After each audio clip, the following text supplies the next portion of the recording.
I imagine the torrents of fire, dashing against the angles of the gallery, and the accumulation of heated vapors in this narrow channel. It is to be hoped, thought I, that the old volcano may not take it into his head to play his old pranks again. These reflections I did not communicate to my Uncle Lynbrook. He would not have understood them. His one thought was to get forward. He walked, he slid. He even tumbled over with a resolution that, after all, was worth admiring.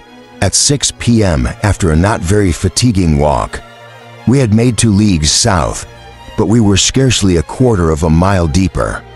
My uncle gave the signal to rest. We ate without talking much, and went to sleep without thinking much. Our preparations for night were very simple. A railway rug in which we each rode ourselves composed our bedding. There was neither cold to fear nor nocturnal intruders, travelers in the heart of Africa, among the Saharas in the Old World, or in the bosoms of forests in the New, are obliged to take turns at watching each other during the hours of sleep. But here, there was absolute solitude and complete security. Neither savages nor wild beasts were to be feared. We woke up next morning fresh and bright. The route was resumed. We followed the passage of lava. As on the preceding day, it was impossible to tell the nature of the rocks. The tunnel, instead of going down, seemed gradually becoming absolutely horizontal. I thought even it seemed rising to the surface. This upward inclination became more evident about 10 a meter, and consequently so fatiguing that I was obliged to slacken pace. "Come on, Axel. What's keeping you?" said the professor impatiently. "I must stop. I can't keep up with you," I replied. "What, after any 3 hours walking on such an easy road?" "Easy it may be, but most certainly very tiring." "What, when it is all downhill?"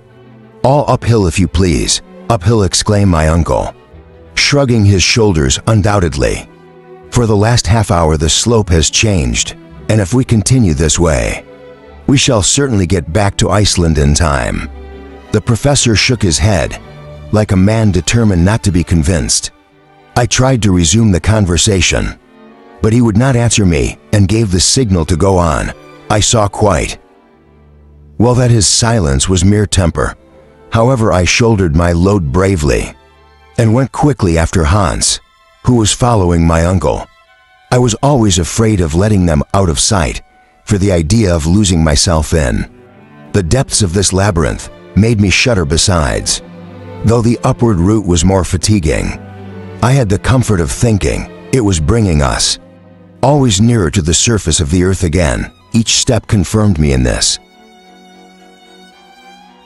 and I rejoiced in the idea of seeing my little Gräuben once more. At noon, I noticed a change in the appearance of the walls of the tunnel. I was first aware of it by the reflection of the electric light, becoming fainter when I discovered that solid rock had displaced the lava coating. This rock was composed of sloping layers, often disposed vertically. We were among strata of the transition, or Silurian period. "It is plain enough," I exclaimed. "There are the sedimentary deposits of the waters, these shales, limestones, and grits. We are leaving the granitic rock behind us. It is just as if Hamburg people should take the train to Hanover to go to Lübeck. I had better have kept my observations to myself, but my geological temperament got the better of my prudence, and my uncle heard my exclamation. "What's all that about?" he asked. "Look," I replied, pointing to the varied succession of grits and limestones and the first indications of the slate cleavage. "Well, we have reached the period when the first plants and first animals appeared." "Ah, so that's what you think? Look for yourself and examine carefully." And I made him turn his lamp so as to throw the light on the wall. I expected some outburst, but he did not make the slightest remark and walked on. Had he understood me or not, or was it that the amu prop of Uncle and Savon was too great to allow himself to admit that he had chosen the wrong tunnel, or had he determined to explore it to the very end?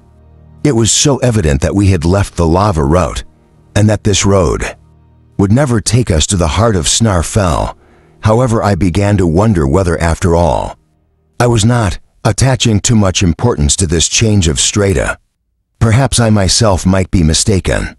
Were we really going through the layers of rock above the granite base? If I'm right, I said to myself, I ought to find some remains of primitive vegetation. I will look around and see.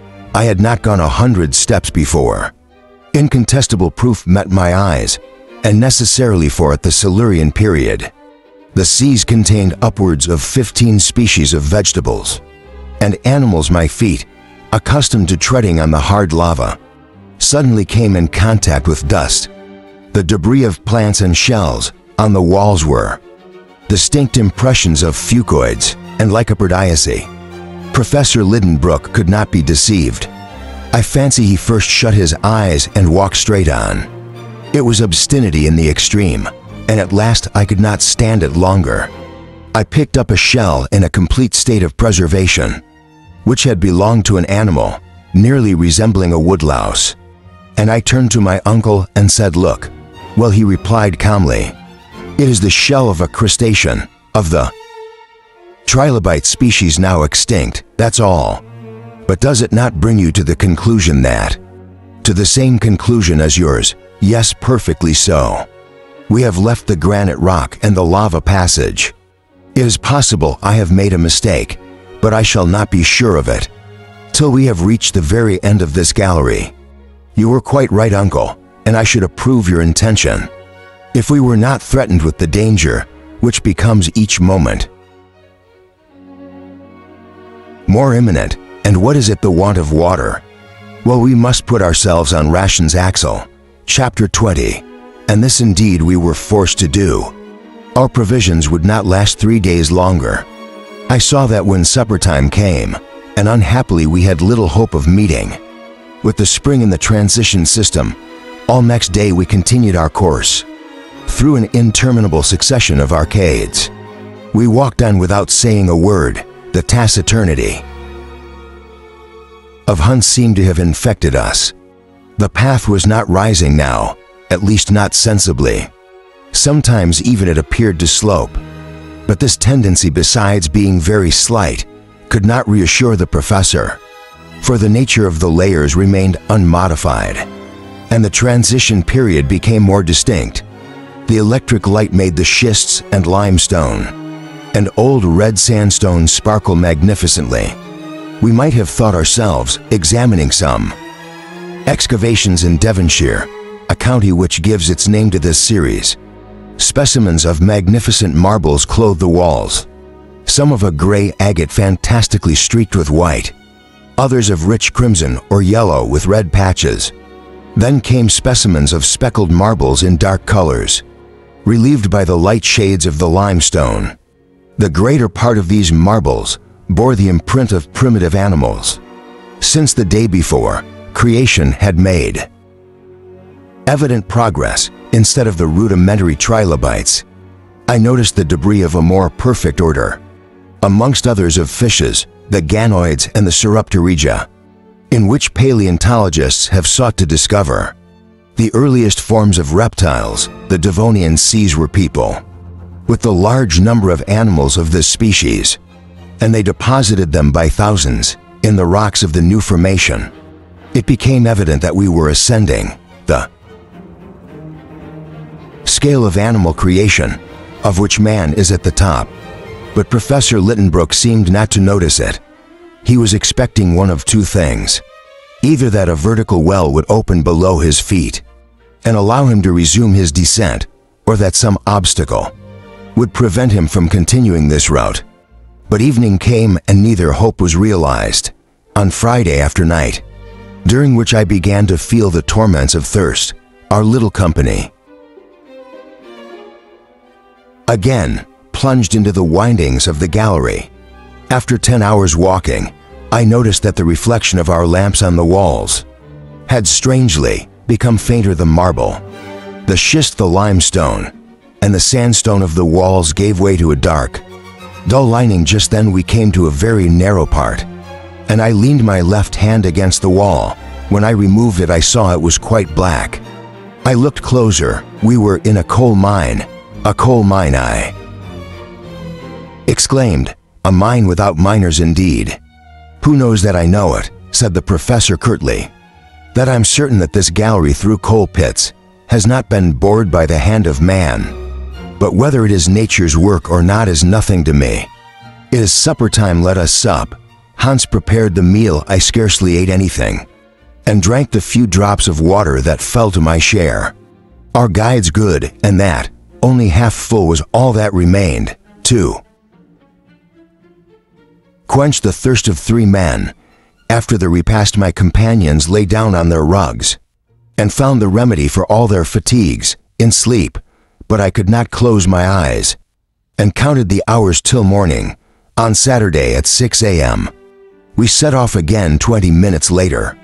We arrived at a vast excavation. I owned then that human hands could never have dug out such a pit.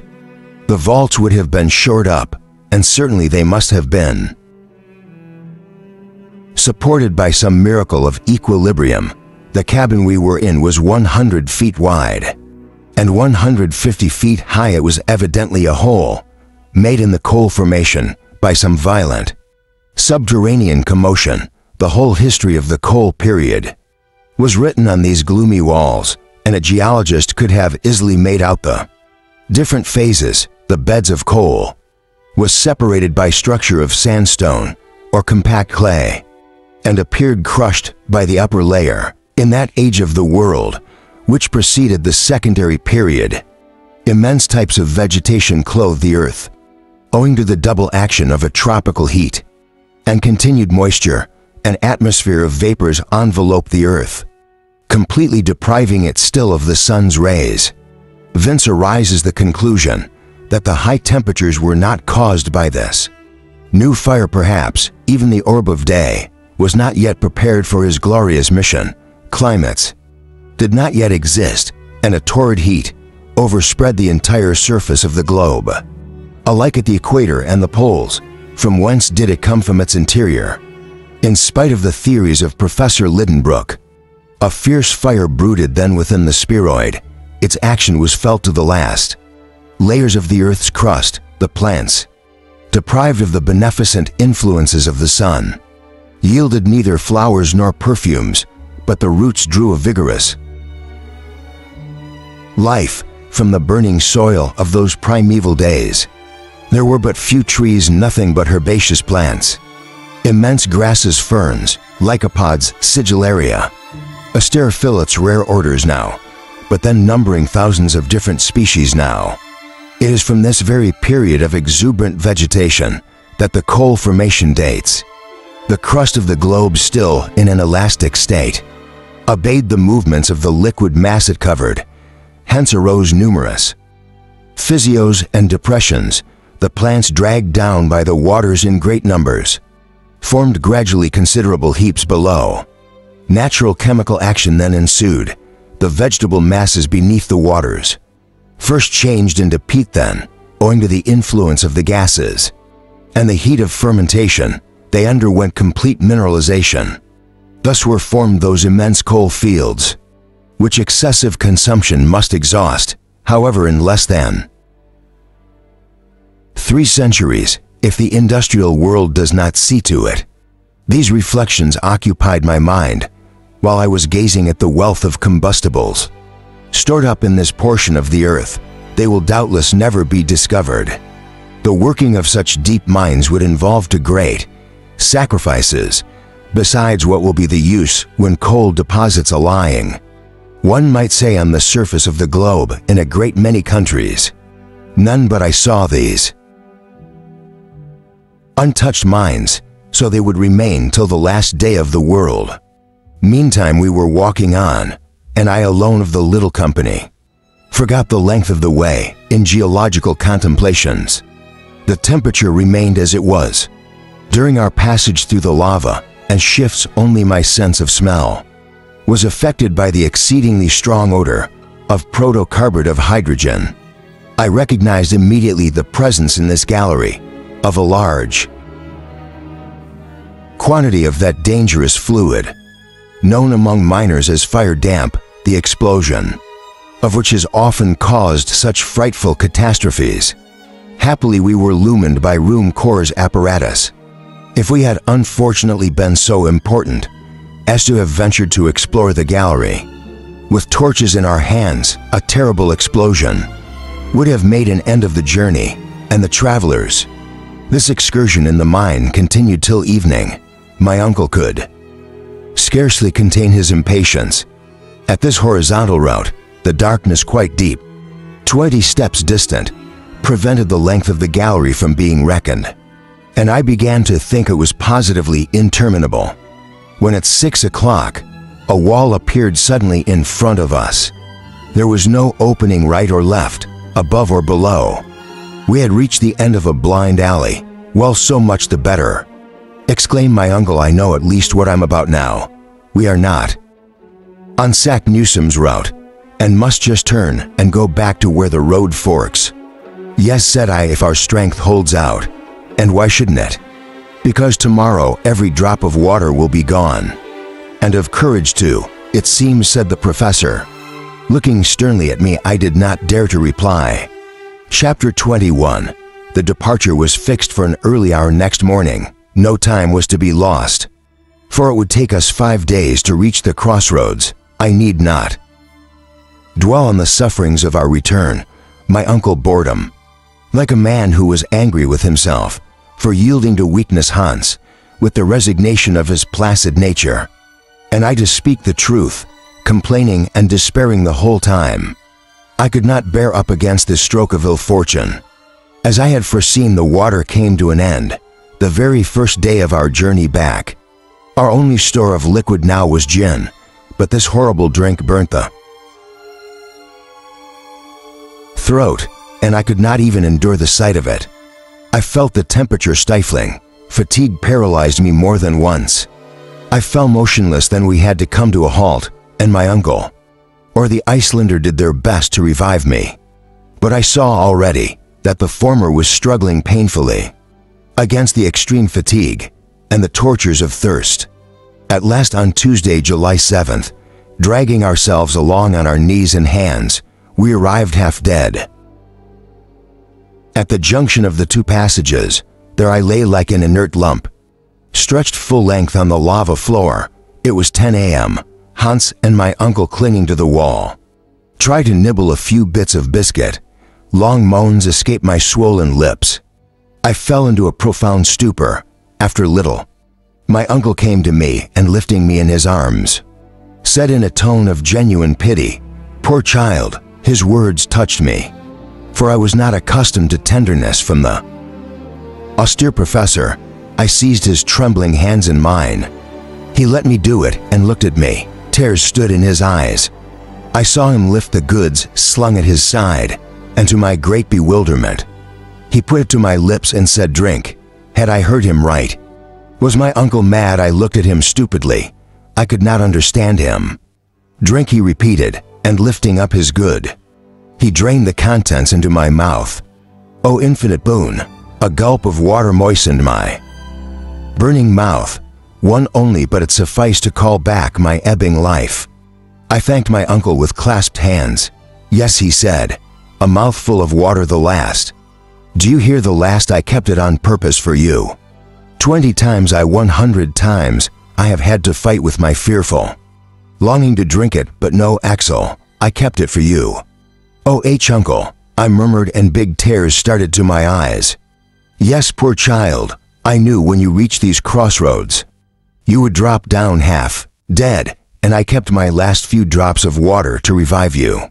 Thanks," I cried slightly as my thirst was quenched. I had somewhat recovered my strength. The muscles of my throat, which had become contracted, now relaxed, and the inflammation of my lips subsided. I could speak. "Welcome," said I. "There is only one course open to us now. Our water is done, and we must go right back." While I was speaking, my uncle avoided looking at me and hung down his head, unwilling to meet my eyes. "We must go back," I cried, "and find our way to Snarfell. May God give us strength to climb to the summit of the crater." "Go back," said my uncle. speaking to himself it seemed, more than to me, yes. Go back, and without losing an instant, a pretty long silence ensued. Then in an odd turn the professor went on to say, well then, Axel, those few drops of water have not restored your strength and courage I see. You are as downhearted as ever, and still speak despairingly. What sort of man was this I had to do with, and what projects was his bold spirit? Still entertaining what you are unwilling, shall I give up this expedition? At the very moment when everything promises success. Never then we must make up our minds to perish. No, Axel, no start off. Let Hans go with you, leave me alone. Leave you behind, yes. I tell you, leave me here. I have commenced the journey, and I will complete it or never return. Go, Axel, go. My uncle was violently excited. His voice, which had softened for an instant, sounded harsh and threatening. He was struggling with gloomy energy. Against impossibilities, I was unwilling to leave him at the bottom of this abyss, and yet the instinct of self-preservation urged me to fly from it. The guide watched this scene. With his accustomed indifference, he understood what was going on. However, our gestures showed him that each was trying to drag the other a different road. But Hans evidenced no interest in the question, though his own life was involved in it. He was ready to go if the signal to start was given, and ready to stay, in obedience to the slightest wish of his master. What would I not have given that minute to have been able to make him understand me, my words, and groans and accent would have moved his cold nature. I would have pointed out dangers which he never seemed to suspect. I would have made him fully alive to them, and together we might perhaps have succeeded in convincing the obstinate Professor Ni. If all other means failed, we might have compelled him to regain the summit of SNA. I went up to Hans and laid my hand on his. He did not stir. I pointed to the way out of the crater. He still remained motionless. My gasping breath showed my sufferings. The Icelander gently shook his head and quietly, pointing to my uncle, said, Master, the master. I cried, madman. He is not the master of your life. We must fly, we must drag him along. Do you understand? I had grasped Hans by the arm. I was trying to make him get up. I struggled with him, but my uncle interposed and said, Be calm, Axel. You will get nothing out of that impassible servant. Listen, therefore, to what I propose. I crossed my arms and looked my uncle firm in the face. The want of water, said he, is the only obstacle in our path. In this tunnel to the east, composed of lava's schists and coal, we have not found a single drop of liquid. It is possible we may be more fortunate if we explore the one to the west. I shook my head with profound incredulity. Hear me to the end, said the professor in a constrained voice. While you were lying motionless, I went to examine the confirmation of the passage. It leads straight into the heart of the globe, and in a few hours we shall reach the granite foundation. There we must meet with springs in abundance. The nature of the rock favors this, and instinct agrees with logic in support of my conviction. Now this is what I propose to you. When Columbus asked his ships, cruise for 3 days longer, to let him discover new countries, the men, sick and dismayed as they were, allowed the justice of his demand, and he discovered the new world. I am the Columbus of these subterranean regions, and I ask you to give me 1 day more.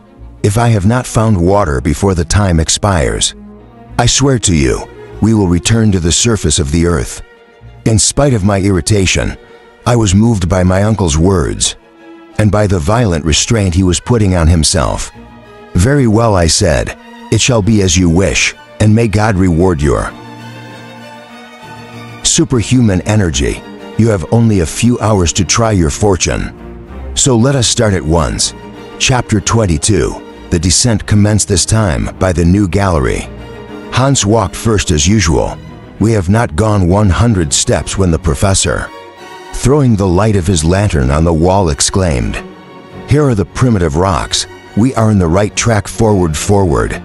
When the Earth's surface gradually cooled, in the first stages of its formation, the diminution of its bulk produced disruptions, rents, contractions, and chasms.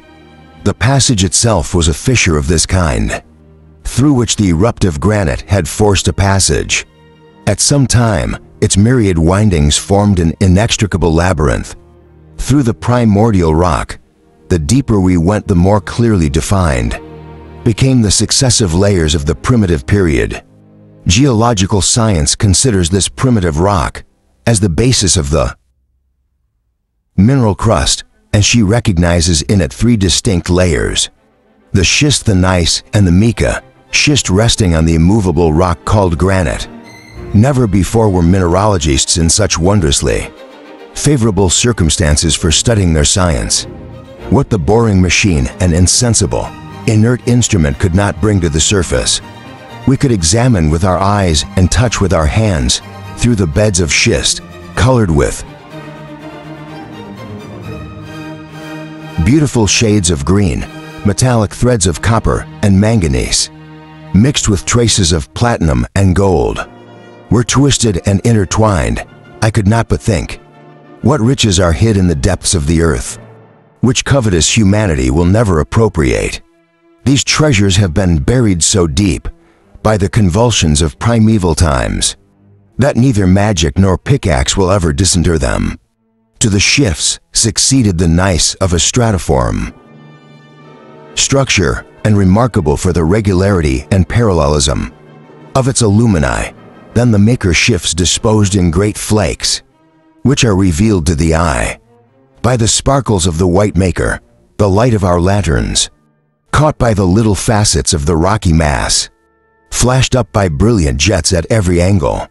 And I could have fancied myself traveling through a hollow diamond, in which the rays crossed and mingled and shot out in 1,000 brilliant coruscations.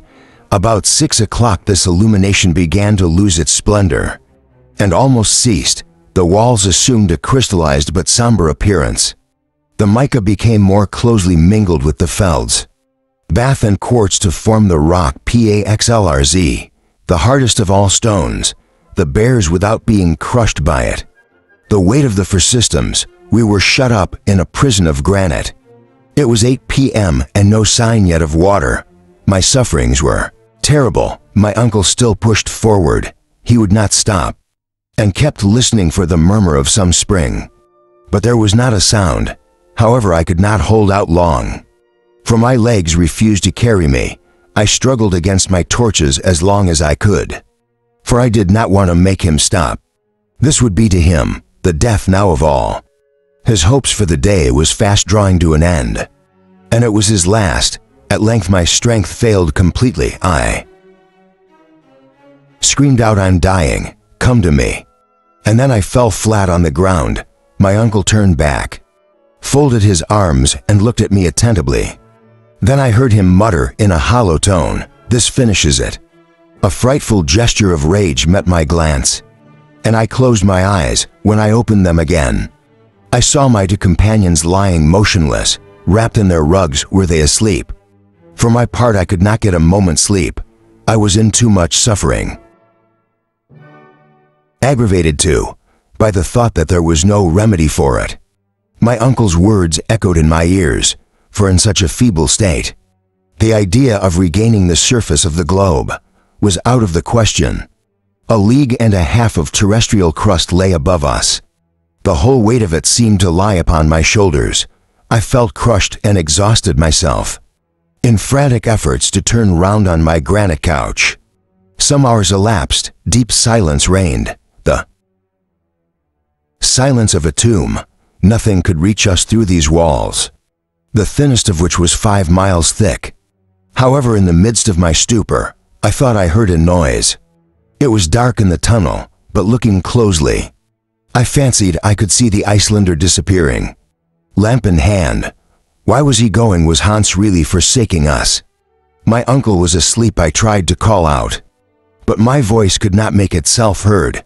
Through my patched lips, the gloom had deepened into blackness, and the faint echo of the sound had died away. "Hans has abandoned us," I cried. "Hans, Hans," but these words were spoken within me. They never left my lips, however, after the first moment of fear. I was ashamed of suspecting a man who had given us no ground of suspicion. His departure could not be a flight. Instead of going up the passage, he was going down farther in it. A bad intention would have dragged him upwards, not downwards. This reasoning calmed me a little, and I came back to another train of ideas. Hans was so tranquil that only some grave motive could have induced him to give up his rest. Had he gone on a voyage of discovery? Had he heard some distant murmur break on the silent night, though I had not? Chapter 23. For a whole hour I was imagining in my delirious brain all the reasons which might evacuated the quiet Icelander. A perfect tangle of absurd ideas got into my head. I thought I was going mad. But at last a noise of footsteps was heard. In the depths of the abyss, Hans was coming up again. The faint light began to glimmer on the walls, and then shone fully at the opening of the passage. Hans appeared. He went up to my uncle, put his hand on his shoulder, and gently awoke him. My uncle sat up and asked, "What was the matter?" Farton, replied the hunter. "Violent pain certainly seems to make one become a polyglot, for though I did not know a single word of Danish, I instinctively understood what the guide meant. Water, water," I cried, and clapped my hands, and gesticulated as if I were crazy. "Water," repeated my uncle. "Far?" he asked, addressing the Icelander. "The rat," replied Hans. "We're down below." I understood every word. I seized the hunter's hands and grasped them in mine, but he looked at me with perfect calmness. We were soon ready and set out along a passage that made a slope of 2 feet in the fathom. In about an hour we had gone 1,000 fathoms and made a descent of 2,000 feet. That very moment I heard an unusual sound of something running within the granite wall, a sort of dull roar like distant thunder. I had been beginning to give way again to despair, when we had walked half an hour, and still no spring had come in sight. But my uncle apprised me that Hans was not mistaken in his announcement. For that, the noise I heard now was the roaring of a torrent. "A torrent!" I exclaimed. "There is no doubt of it. A subterranean river is flowing around us." We hastened our steps, spurred on by hope. The sound of the murmuring water refreshed me. Already it increased sensibly. The torrent, which was running above us at first, was now taking its course along the left wall, roaring and leaping. I passed my hands frequently over the rock, hoping to find some traces of moisture, but in vain. Another half hour passed, and another half league. It was evident that the hunter could not have gone farther than this. While he was away, guided by an instinct peculiar to mountaineers, he felt this torrent through the rock, but certainly he had not seen the precious liquid at all, nor drank of it. It soon became evident, too, that if we went farther, we should be going away from the stream, for the rush was growing fainter. We turned back. Hans stopped at the precise spot where the torrent seemed nearest. I sat down beside the wall, the waters dashing within 2 feet of me, with extreme violence, but still the granite wall between. Instead of thinking over the likeliest means of getting over this barrier, I yielded once more to despair. Hans looked at me, and I fancied I caught a smile on his lips. He rose and took the lamp. I followed him. He went to the wall, and I saw him lay his ear against the dry stone, slowly moving his place and always listening intently. He was plainly trying to find out the exact part where the current made most noise. This point he discovered in the side wall to the left, about 3 feet from the ground. How excited I felt! I could not venture to guess what he was going to do, but I soon understood and applauded and loaded him with caresses when he lifted his pickaxe to attack the solid rock. "Saved!" I shouted. "Yes," cried my uncle in rapture. "Hans is right, ah! The brave fellow, we should never have hit upon that." I quite believe it. Such an expedient, simple enough as it was, would never have entered our heads. Nothing seemed more dangerous than to give a blow with a pickaxe. In this part of the Earth's frame, suppose some dislodgement should occur, which would crush us, and what if this torrent should burst through the opening and engulf us? There was nothing chimerical in these dangers, but they could not hinder us. Our thirst was so intense that we would have risked being crushed or drowned, and dug in the very bed of the ocean to relieve it. Hans did the work, for neither my uncle nor myself could have done it. Our impatient hands would have made the rock fly off in fragments under our hasty blows. The guide, on the contrary, was calm and collected, and gradually wore away the rock by little but continuous strokes, till he had dug an opening about 6 inches wide. I could hear the torrent getting louder, and I seemed already to feel the beneficent water touch my lips. Soon the peck had buried itself to feet in the granite. The operation had already lasted an hour. I waited with impatience, and my uncle wished to employ stronger measures. Though I did all I could to dissuade him, he had already seized his pickaxe, when suddenly there came a hissing noise, and then a jet of water spouted out violently and dashed against the opposite wall. Hans, who was almost upset by the force of the shock, gave a cry of pain, the cause of which I soon understood, and cried out in my turn when I found, on plunging my hands into the water, that it was boiling water at 200 degrees. I exclaimed, "Well, it will cool," replied my uncle. The passage was filled with steam, and a stream formed, which began to run away and lose itself in the subterranean windings. Soon we were able to indulge in our first draught. Oh, how delicious! What a priceless luxury this was! It mattered not what the water was or when set it come.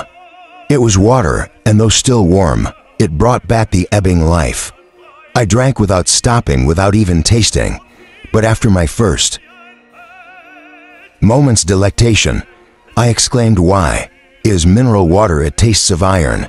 Capital for the stomach," said my uncle, "and highly mineralized. This journey is as good as going to spa or toplets. Oh, isn't it good? I should think so. Water obtained to leagues below the ground. There's an inky taste about it, but it is not disagreeable. No, it is really a famous tonic Hans has procured us, so I propose this health-giving stream shall receive his name." "By all means," said I, and the river was called Hans. Back forthwith. Hans was not the least proud of the honor. After he had refreshed himself moderately, he sat down in a corner with his accustomed placidity. "Now," said I, "we must not let this water run away." "Why not?" replied my uncle. "I suspect the spring is unfailing. Never mind, let us fill our goods and the leather bottle, and then try and stop up the hole." My advice was followed. Hans made a bang of granite and tower, and did his best to drive it in. But it was not so easily done. We scolded our hands over the business, and our efforts were fruitless. After all, the pressure was too great. "It is evident," I said, "that the source of this river is at a great height. To judge by the force of the jet, there's no doubt of it," replied my uncle. "If this column of water is 32,000 feet high, it has the weight of 1,000 atmospheres, but an idea has just struck me." "What is it?" "Why should we be so bent on banging up this hole?" "Why, because," here I stopped, for it was not easy to find a reason, "when our goods are empty again, how do we know for certain that we should be able to fill them?" "Well, that's true. Well, then let the water run. It will flow down naturally and be both our guide and refreshment on the route." "That's a capital idea," I exclaimed, "and with this river for our companion, there is no reason now why our project should not succeed." "Ah, you are coming round to my way of thinking, my boy," said the professor, smiling. "I'm doing better than coming. I have come not quite yet. We must have a few hours' rest. I actually forgot it was night, but the chronometer reminded me of the fact, and before long, after we had recruited our strength with food, We lay down on Masoon, all three sleeping soundly. Chapter 24. Next day we had already forgotten our past sufferings.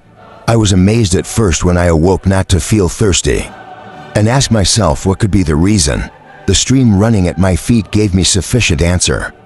We breakfasted and drank of this excellent chalybeate water. I felt quite merry and decided to go on. Why should not a man so thoroughly confident as my uncle succeed, when he had a zealous guide like Hans, and a determined nephew like me? Such for the grand ideas that came into my head. If anyone had proposed my going back to Snarfell, I should have refused indignantly, but fortunately we had only to continue our descent. "Come, let us start," I shouted, awakening the old echoes of the globe.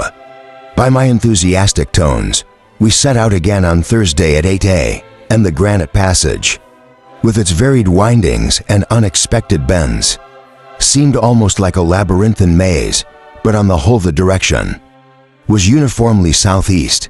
My uncle consulted his compass constantly, that he might know exactly how much ground we had gone over. The gallery extended almost horizontally, not sloping more than 2 inches in a fathom at most. The stream ran murmuring softly at our feet. I compared it to some kindly genius who was guiding us underground, and I caressed with my hand the warm naiad, whose songs accompanied our steps. My gay mood involuntarily took a mythological journey. As for my uncle, he kept fuming at the path for being so horizontal. He loved vertical lines, and it put him out of patience to be always going by an hypotenuse to the center, instead of sliding along the radius, to use his own expression. But we had no choice, and so long as we were going towards the center, however indirectly, we had no right to complain. Moreover, from time to time, we came to steep slopes down which the naiad ran, rushing and roaring, and we went with her. On the whole, that day and the next, we went over a great distance horizontally, though comparatively little vertically. On Friday, July the 10th, we reckon we were 30 leagues to the southeast of Reykjavik, and 2.5 leagues deep. We were in front of a yawning abyss, and frightful enough it looked, though. My uncle clapped his hands when he reckoned its depth. "Famous," he exclaimed. "This will take us a long way, and without any trouble, for the projections all the way down make a regular staircase." The ropes were arranged to avoid any risk of accident, and we commenced the descent. I dare not call it perilous, for I was already accustomed to that kind of exercise. This abyss was a narrow chasm in the rock, called a fault in scientific language. It had been evidently caused by the unequal cooling of the earth's surface. If it had ever served as a passage for the eruptive matter ejected by Snarfell, I could not understand how. There was no trace left of it whatever. We were going down a sort of spiral staircase, which one might have thought had been constructed by the hand of man. We halted every quarter of an hour to take need for rest and to stretch our legs. Then we sat down on some projection, with our legs hanging down, eating and talking and refreshing ourselves with a draught from the stream. The hand's back, of course, made a cascade down this fault, to the loss of its volume necessarily, but enough remained to quench our thirst, and we knew it must resume its quiet course when it reached more level ground. In its present foaming, angry state, it made me think of my uncle in some of his passions, while its calm, continuous flow here. The two reminded me of the tranquil Icelander. On the 6th and 7th of July, we were constantly following the windings of the stairs, and had attained a further depth of 2 leagues. We were altogether nearly 5 leagues below the level of the sea. But on the 8th at noon, the fault, though still going southeast, began to get less vertical, only making an incline of 45 degrees. The road now became easier, though intensely monotonous. He could hardly be otherwise, for there was no scenery to enlighten it. On Wednesday the 15th, we were 7 leagues below the earth, and 50 from SNA fell, so somewhat fatigued we were in perfect health, and our medicine chest remained untouched. My uncle noted down every hour the indications of the compass, the chronometer, manometer, and the thermometer, those which he has published in the scientific account of his journey. By this means, he could always ascertain our exact position when he apprised me that we had gone 50 leagues. Horizontally, I could not forbear an exclamation. "What's the matter?" asked my uncle. "Nothing, I was only making a reflection." "What is it, my boy?" "Well, just this, that if your calculations are correct, we are no longer below Iceland." "Do you think so?" "We can make sure at once." I took my measurements with the compasses on my map and found I was quite right. "We have passed Cape Portland," I said, "and 50 leagues southeast brings us to the open sea, below mid-ocean," cried my uncle, rubbing his hands. "Then the ocean is really above our heads." "Of course, Axel, that's not so wonderful, are they not? Coal mines at Newcastle, extending far along under the sea." The professor saw nothing extraordinary in the fact, but my mind was quite excited with the idea of walking below the depths of the ocean. And yet what difference did it make whether the plains and mountains of Iceland were over our heads or the waves of the Atlantic? It was all one, since the solid granite overarched us. I soon got used to the thought, for the passage, whether straight or winding, fantastic alike in its slopes and in its turns, but always running southeast, was rapidly leading us towards the heart of the globe. For days later, on Saturday, July the 18th, in the evening, we reached a sort of grotto of considerable size. Here, my uncle came to a halt and paid Hans his weekly wage, and it was agreed that tomorrow should be a day of rest. Chapter 25.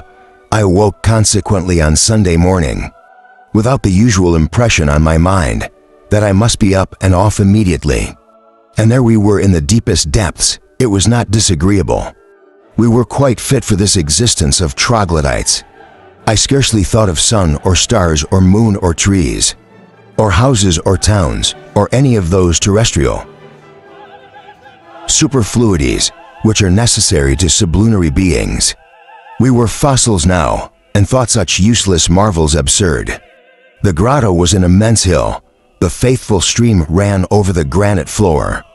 At this distance from its source, the water was hardly lukewarm, and could be drank comfortably.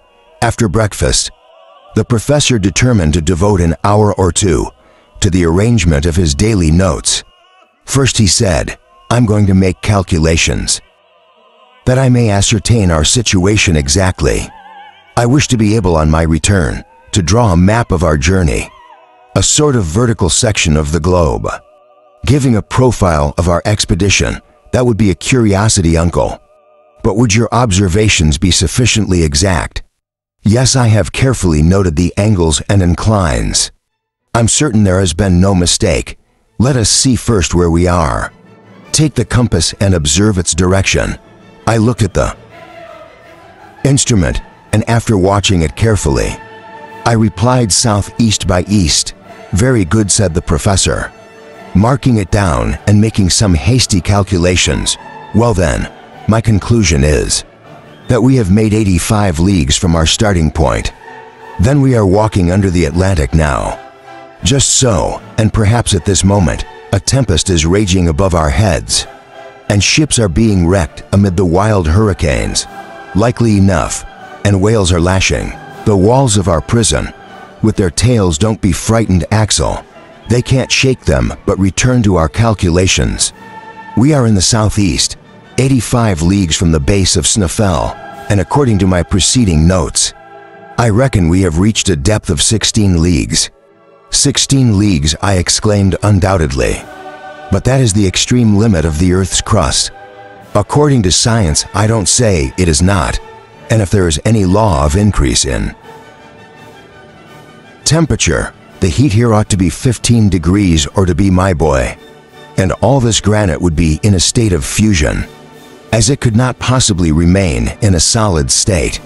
You see, however, that it is nothing of the sort. And that facts as usual give the lie to theories. I'm obliged to own it, but still I'm very much astonished at it. How does the thermometer stand? 27 6/10. Then philosophers are out in their reckoning, by 1,474. And for tenths, then, the proportional increase of temperature is a mistake.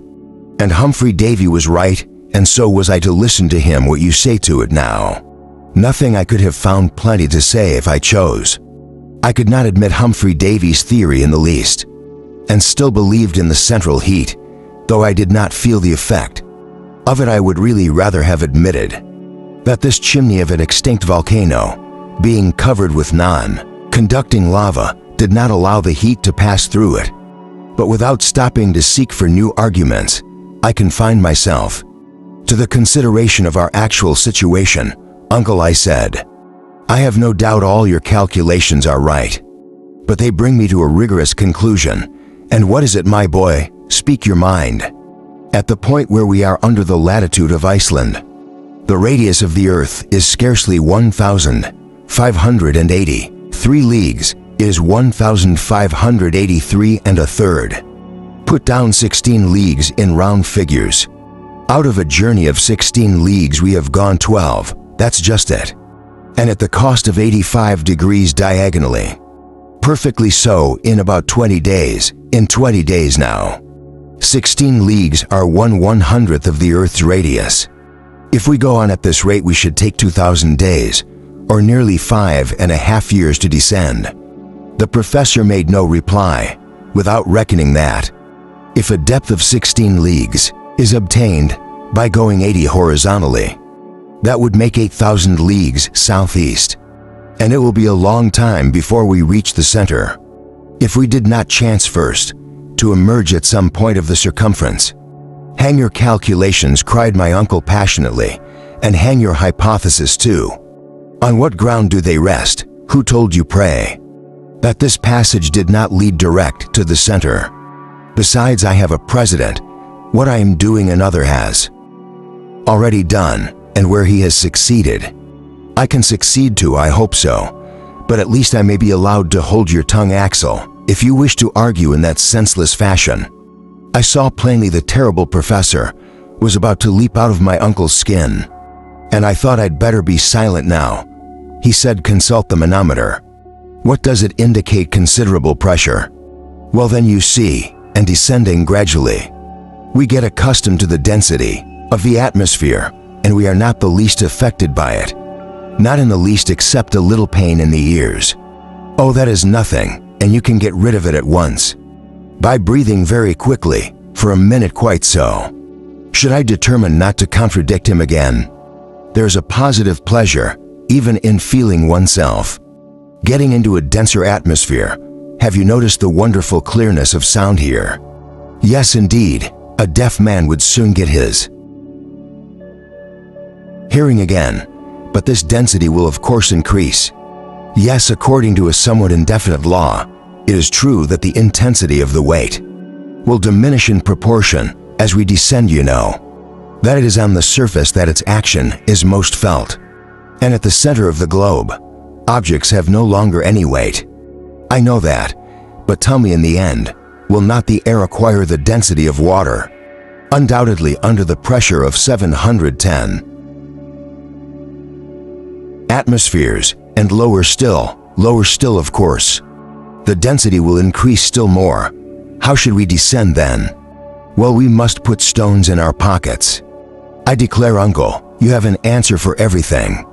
I did not dare to go any farther into the field of hypothesis, for I should have been sure to have stumbled against some impossibility, which would have made the professor start out again. But it was quite evident that the air, under a pressure of possibly 1,000 atmospheres, would pass at last into a solid state, and in that case, even supposing that our bodies might have held out, we should be forced to stop, in spite of all the reasonings in the world. But it was no use advancing this argument. My uncle would have met me with that everlasting suck. Newsome, a precedent of not the slightest value. for even quoting the truth of the learned Icelanders, narrative this simple.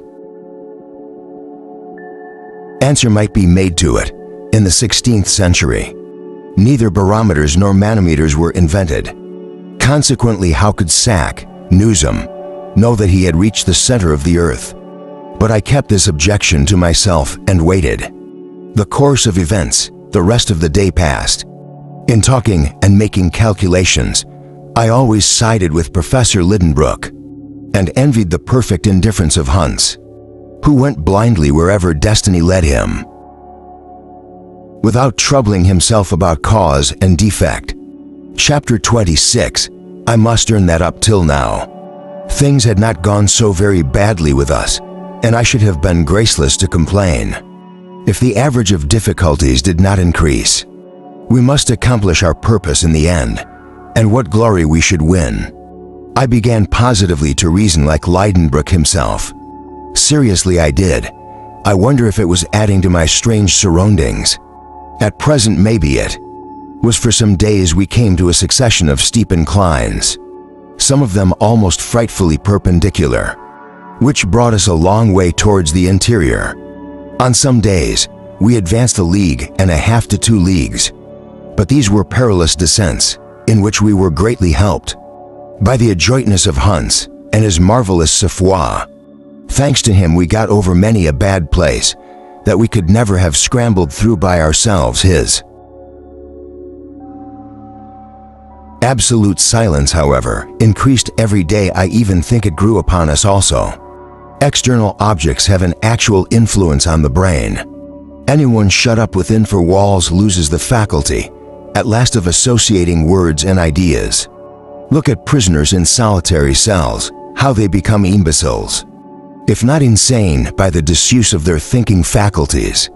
During the fortnight which followed our last conversation, nothing occurred worth mentioning. I can only recall to mind one event of any importance, and that I can never forget. I have reason to remember every particular of it, even the smallest detail. On August 7th, our successive descents had brought us to a depth of 30 leagues. That is to say, we had over our heads 30 leagues of rocks, ocean, continents, and cities. We must have been then to 100 leagues from Iceland. That day the tunnel was but very slightly slanting. I was ahead of the others. My uncle was carrying one of Ruhmkor's apparatus, and I had the other examining the beds of granite. All at once, on turning round, I found myself alone. All right, I thought, I've been going too fast, or Hans and uncle may have stopped for a minute. On the road come, I must get back to them. Fortunately, the path is not steep. I retraced my steps, and after walking for 1/4 of an hour, looked around me. Nobody was in sight. I called out, "No." Answer. My voice was drowned in the midst of the hollow echoes. Awakened by the sound, I began to be uneasy, and a shudder crept over me. "Be calm," I said to myself aloud. "I am sure of finding them again. There are not 2 roads. I was walking in front, so I must just keep going back." I went back for half an hour longer, and then I listened to hear if anyone called for me. For incidents and atmosphere, I should hear a long way off. There was not a sound. A strange silence reigned throughout the gallery. I stopped. I could not believe in my isolation. I had lost my way. I was not lost. I should get right again. Presently there is only the one passage, I kept saying to myself, and as they are in it, I must come up to them soon. I have only to keep ascending. Unless, not seeing me and forgetting I was in front, they had gone back to look for me.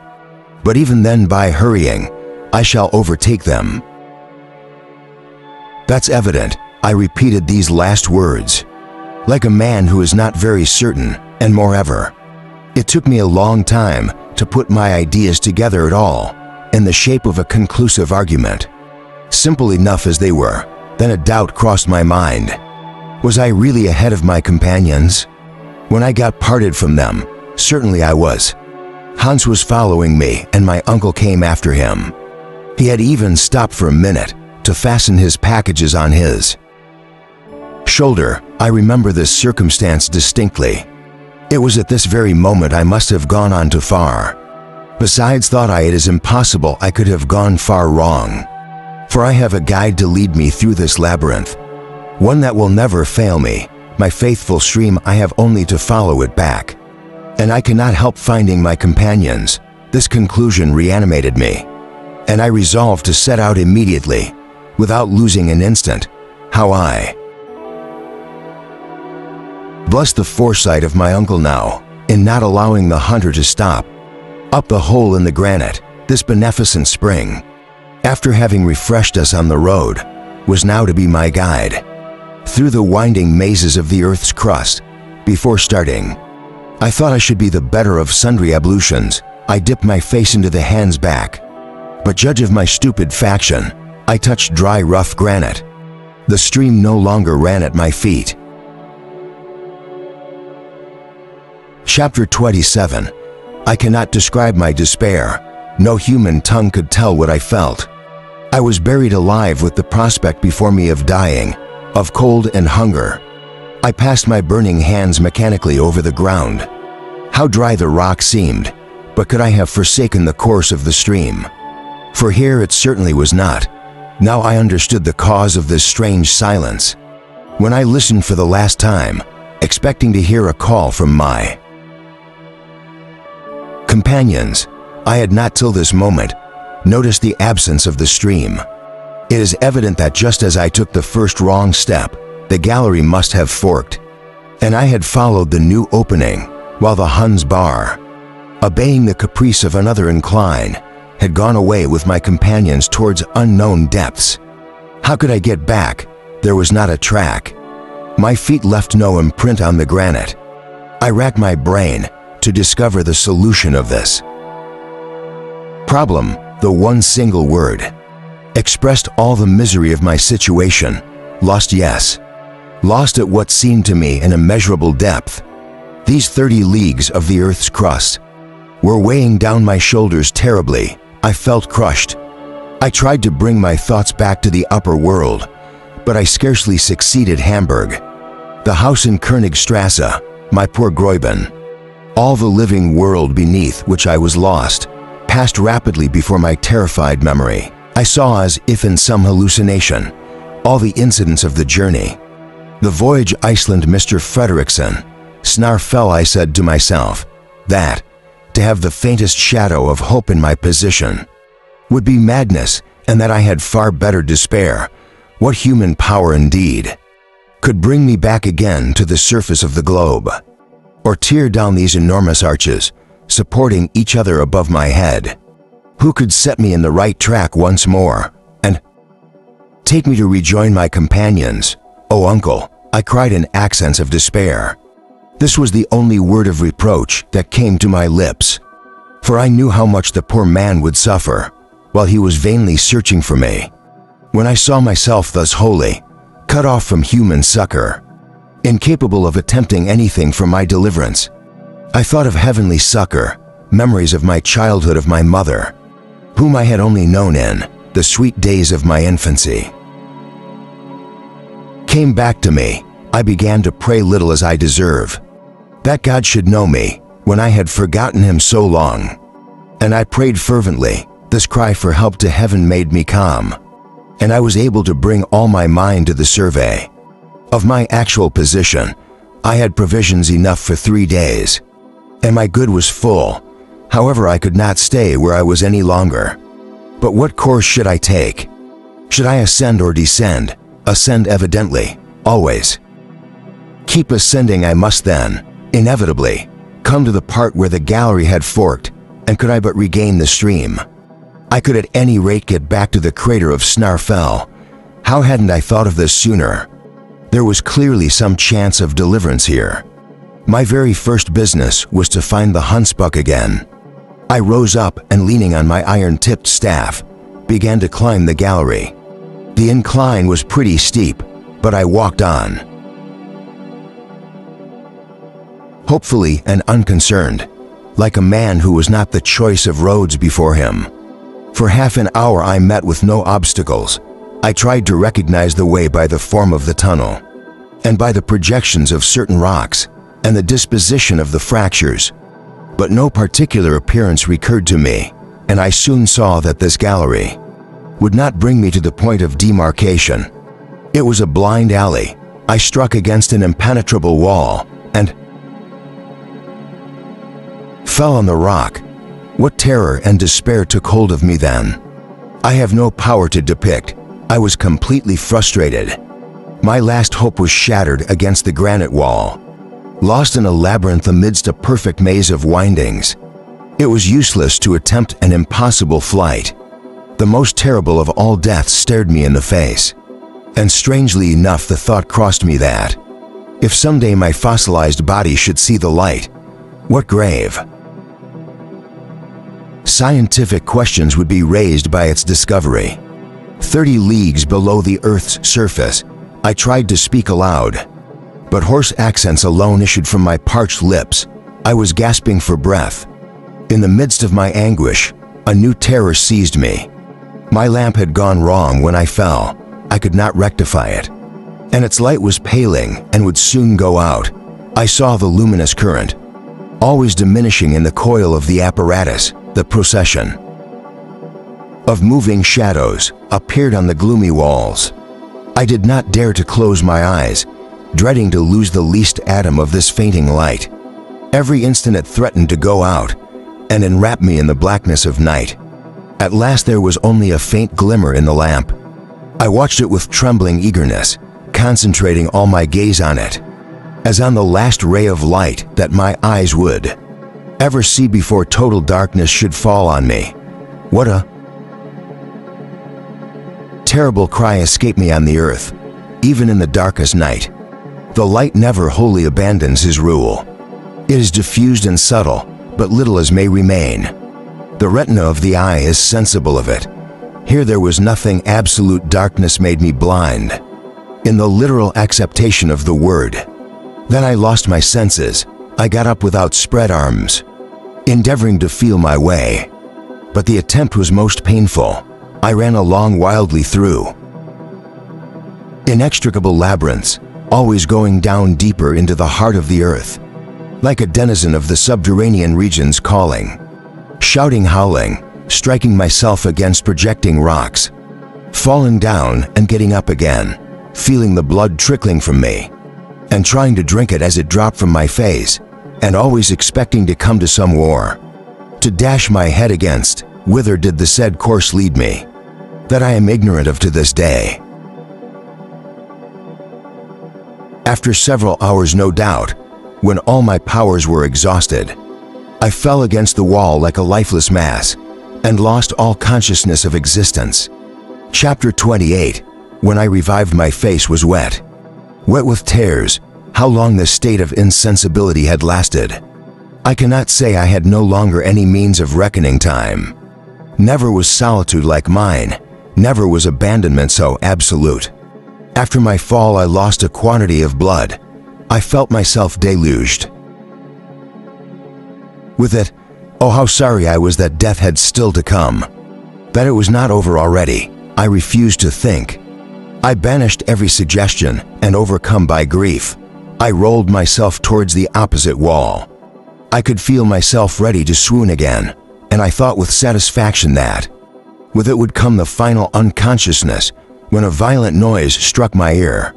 It was like a long rolling peal of thunder, and I had the waves of sound lose themselves and die away in the distant depths of the abyss. Whence came the noise? Doubtless from some physical source. In the bosom of the terrestrial mass, the explosion of some gas, or the fall of some of the vast beds of the earth's crust. I listened again. I wanted to know if that noise would be repeated. The quarter of an hour passed. Silence reigned in the gallery. Nothing was audible but the beating of my heart. Suddenly my ear, which happened to touch the wall, was startled by a sound like distant, undistinguishable, inarticulate words. I trembled. Is it hallucination, thought I, but no. On listening more attentively, I could plainly hear a murmur of voices, but I was too weak to make out what was said. But that someone was speaking, I was certain. I feared for a moment that it might be the sound of my own words, brought back by an echo. Perhaps I might unconsciously have cried. Out, I closed my lips tightly, and again applied my ear to the wall. Yes, yes, voices undoubtedly. I dragged myself to some distance along the wall, and then heard the sounds more distinctly. I could catch an indistinct murmur of distorted and unmeaning words. They sounded as if someone was humming them in a low voice once or twice. I caught the word for Lord, repeated with an accent of sorrow. What did it mean? Who was speaking clearly either? My uncle or Hans, but if I could hear them, surely they might hear me. Here I called with all my strength. Here, I listened and watched in the darkness for an answer, a cry, a sigh, not a sound. A crowd of ideas ran through my brain, I fancied. My unfeebled voice could not reach my companions. For it is certainly, they said I, what other mortals would there be here? 90 miles underground, I listened again, in trying backwards and forwards along the wall. I found a point where the voices appear to attain their maximum of sound. The word for Lord again reached my ear, and the thunder sound, which had at first arrested my attention. No, I exclaimed. It is not through this rock that I hear the voices. The wall is of granite, and the loudest sound would not penetrate it. The sound comes by way of the gallery itself. There must be a very peculiar acoustic effect. I listened once more. Yes, this time I had my own name distinctly echoed through the gloom. It was my uncle who uttered it. He was doubtless talking to the guide, and the word for Lorded was a Danish word.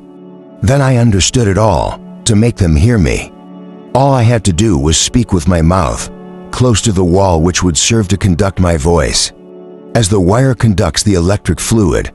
But I had no time to lose.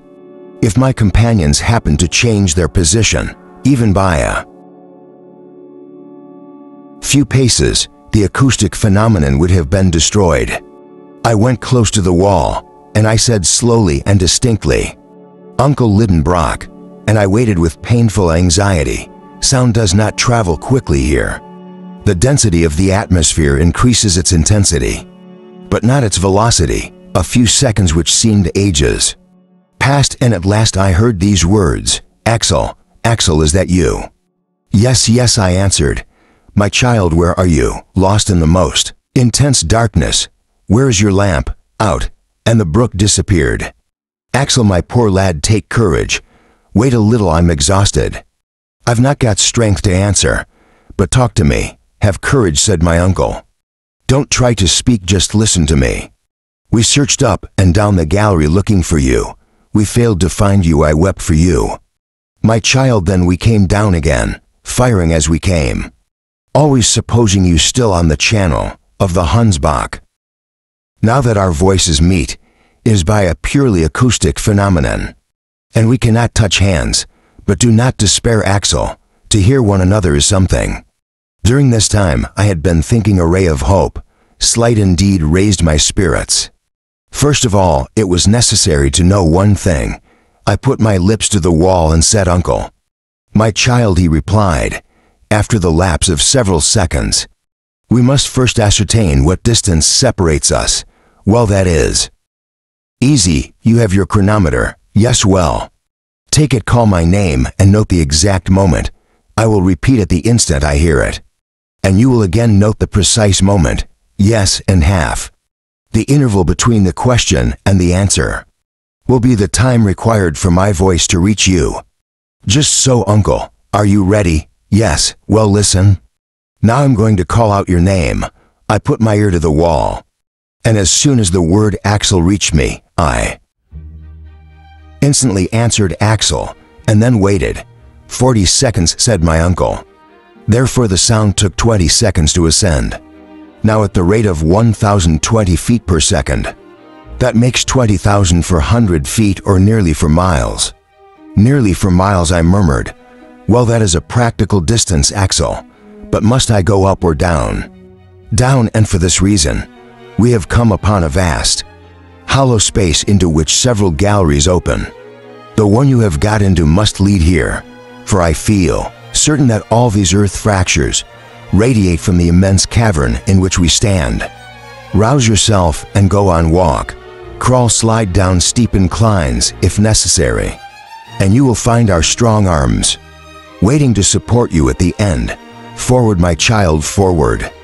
These words filled me with new life. Goodbye, uncle, I cried. I go. When I leave this spot, we can speak to each other no more, so had you. Till we meet again, Axel. I heard nothing more. The singular colloquy added in the bowels of the earth, exchanged at a distance of nearly 4 miles, ended with words of hope. I thank God for having led me through the labyrinth of darkness to the only point at which the voices of my companions could reach me. This astonishing acoustic effect was easily accounted for by physical laws alone. It was produced by the form of the gallery and the conducting power of the rock. There are many instances of imperceptible sounds being conveyed to a distance. I've experienced the phenomenon myself more than once, among others in the gallery of St. Paul's Cathedral in London, and notably in this curious caves in Sicily, and in the labyrinth near Syracuse, of which the most wonderful is known as Dionysius's ear. These recollections occur to me, and it seemed obvious that, as my uncle's voice reached me, there could be no solid barrier between us if I traveled the road by which the sound came. I need not despair to reach him unless my strength failed me. I rose, I dragged myself rather than walked. The slope was very great, and I let myself slide. After a little, the rapidity of my descent was alarmingly increased and threatened to turn into a falling motion. I had no strength to stop myself. Suddenly my feet lost their hold. I felt myself rolling and now and then striking the rough projections of what seemed to be a sort of vertical gallery. My head struck a sharp point of rock, and I lost consciousness. Chapter 29. When I came to myself, I was in semi-darkness. Lying on thick rugs, my uncle was watching me, hoping for a sign of life in my face. At my first sight, he took my hand, and when I opened my eyes, he uttered a joyful cry. He lives, he exclaimed. Yes, I answered with a feeble effort. My child, said my uncle, pressing me to his heart. Thank heaven you are saved. I was deeply touched by the tone in which these words were spoken, and more deeply still by the attentions which accompanied them. But it required such dangers to excite the professor to such demonstrations. Then Hans arrived. He saw my hand in that of my uncle. I may say, at least, that his eyes expressed great satisfaction. God dog, said he. Good day, Hans. I whispered, good day. And now, uncle, tell me where we are tomorrow. Axel, tomorrow. Today you are too weak. I have bound up your head with bandages, which must not be disturbed. Therefore try to sleep now, and tomorrow you shall hear all I have to tell. Well, said I. At least tell me what hour. What day is it? 11 o'clock in the evening, and today is Sunday, August the 9th, and I will answer no more questions. Till the 10th of this month, I was really very weak, and my eyes closed involuntarily. I was in want of a night's rest, so I went to sleep with the knowledge that I had been for long days in my state of isolation. Next day when I woke, I looked around me. My bed, composed of all the traveling rugs, was situated in a lovely grotto, adorned with magnificent stalactites, and the ground was covered with fine sand. Twilight reigned, no torch nor lamp was lighted, and yet gleams of light seemed to penetrate by a narrow opening in the grotto. I could hear, too, a gentle undefined murmur, like the moan of the waves breaking on the sands, and now and again the whisper of a breeze. I wondered whether I was really awake, or if I was dreaming still, or if my brain, injured in my fall, was suggesting imaginary sounds. Still, neither my ears nor my eyes could be so far mistaken. It is really a gleam of daylight, thought I, that peeps in at that crevice in the rock. And I'm sure that what I hear is the murmur of the waves. That is the whistling of the wind. Can I be deceived? Or are we once more on the surface of the earth? Has my uncle abandoned his expedition? Or has he brought it to a satisfactory close? I was asking myself these questions, to which I could find no answer when my uncle came in. "Good morning, Axel," said he joyously. "I would wager a good deal that you are better." "Yes, indeed," said I, sitting up under my blankets. "That is right, you slept quietly. Hans and I sat beside you in turns, and we have seen you get better step by step. In fact, uncle, I feel quite a man again, and you will say so when you see the breakfast I shall make, if you give me the chance suddenly. My boy, you shall eat. The fever has left you.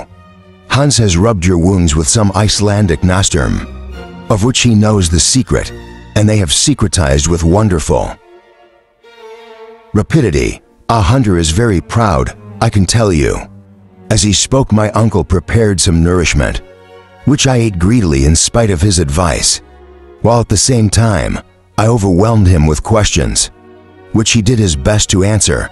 I then learnt that my presidential fool had brought me to the end of an almost perpendicular gallery, as I arrived in the midst of an avalanche of stones, the smallest of which would have been sufficient to crush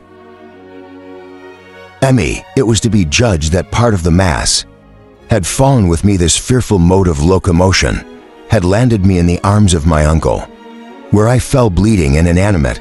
"I'm truly astonished," said he, "that you were not killed 1,000 times over. But for God's sake, never let us part, for the chances are that we should never meet again.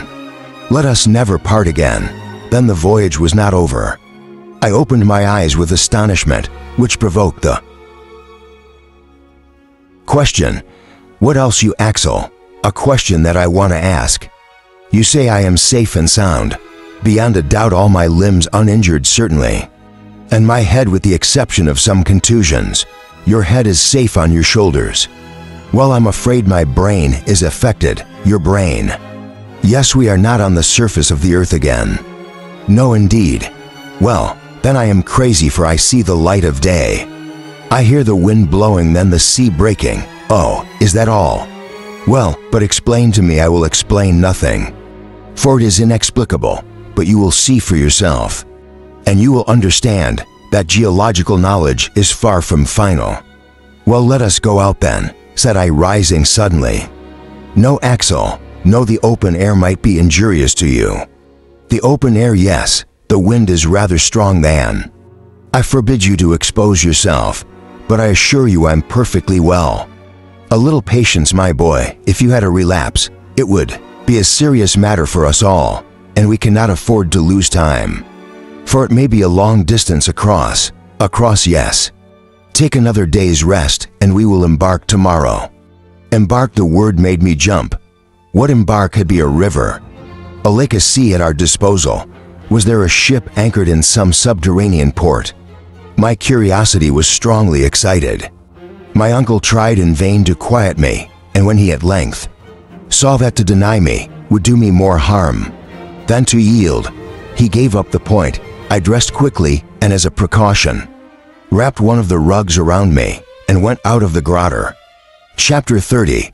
At first I could discern nothing. My unaccustomed eyes closed against the light. When I was able to open them, I was stunned rather than astonished. "The sea!" I exclaimed. "Yes," said my uncle, "the Sea of Leidenbrook, and it pleases me to think that no navigator is likely to contest the honor of having discovered it, or deny my right to call it by my name.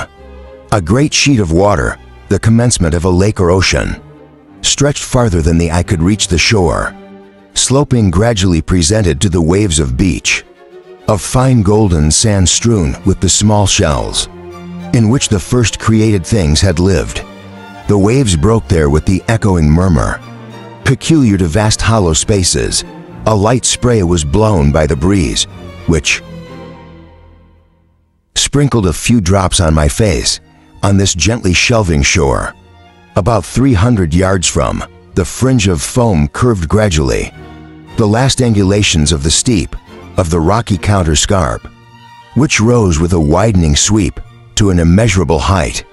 Some of these had their edges torn into capes and promontories by the beating of the surf, and farther still, the eye could follow their outlines sharply defined on the cloudy background of the horizon. It was a real ocean, with a varying contour of terrestrial shores, but lonely and fearfully wild in aspect that I could see to a distance along. This sea was airing to a special light, which irradiated the smallest details. It was not the light of the sun with his glorious, glittering darts, nor the pale, uncertain radiance of the star of night, which is only a cold reflection. No, the illuminating power of this light, its quivering diffusion, its clear, sharp whiteness, the low degree of its temperature, its more than moonlight brightness, all proclaimed its electric origin. It was like a continuous aurora borealis, which filled this cabin, so vast in extent as to contain an ocean. The arch or sky suspended over my head seemed composed of great clouds, moving bodies of vapor, which someday would certainly fall by condensation. Intolerance of rain, I should have thought that. Under such a heavy atmospheric pressure, water could not evaporate, and yet from some physical reason, which I was unacquainted with, large clouds were spread above us, but it was then fine weather. The electric masses produced a wonderful play of light on the very high clouds. Well-defined shadows were thrown on their lower folds, and often between two disjoined layers. A gleam of singular brightness was thrown on us. In short, it was not the sun, for there was no heat. The effect was mournful, intensely melancholy.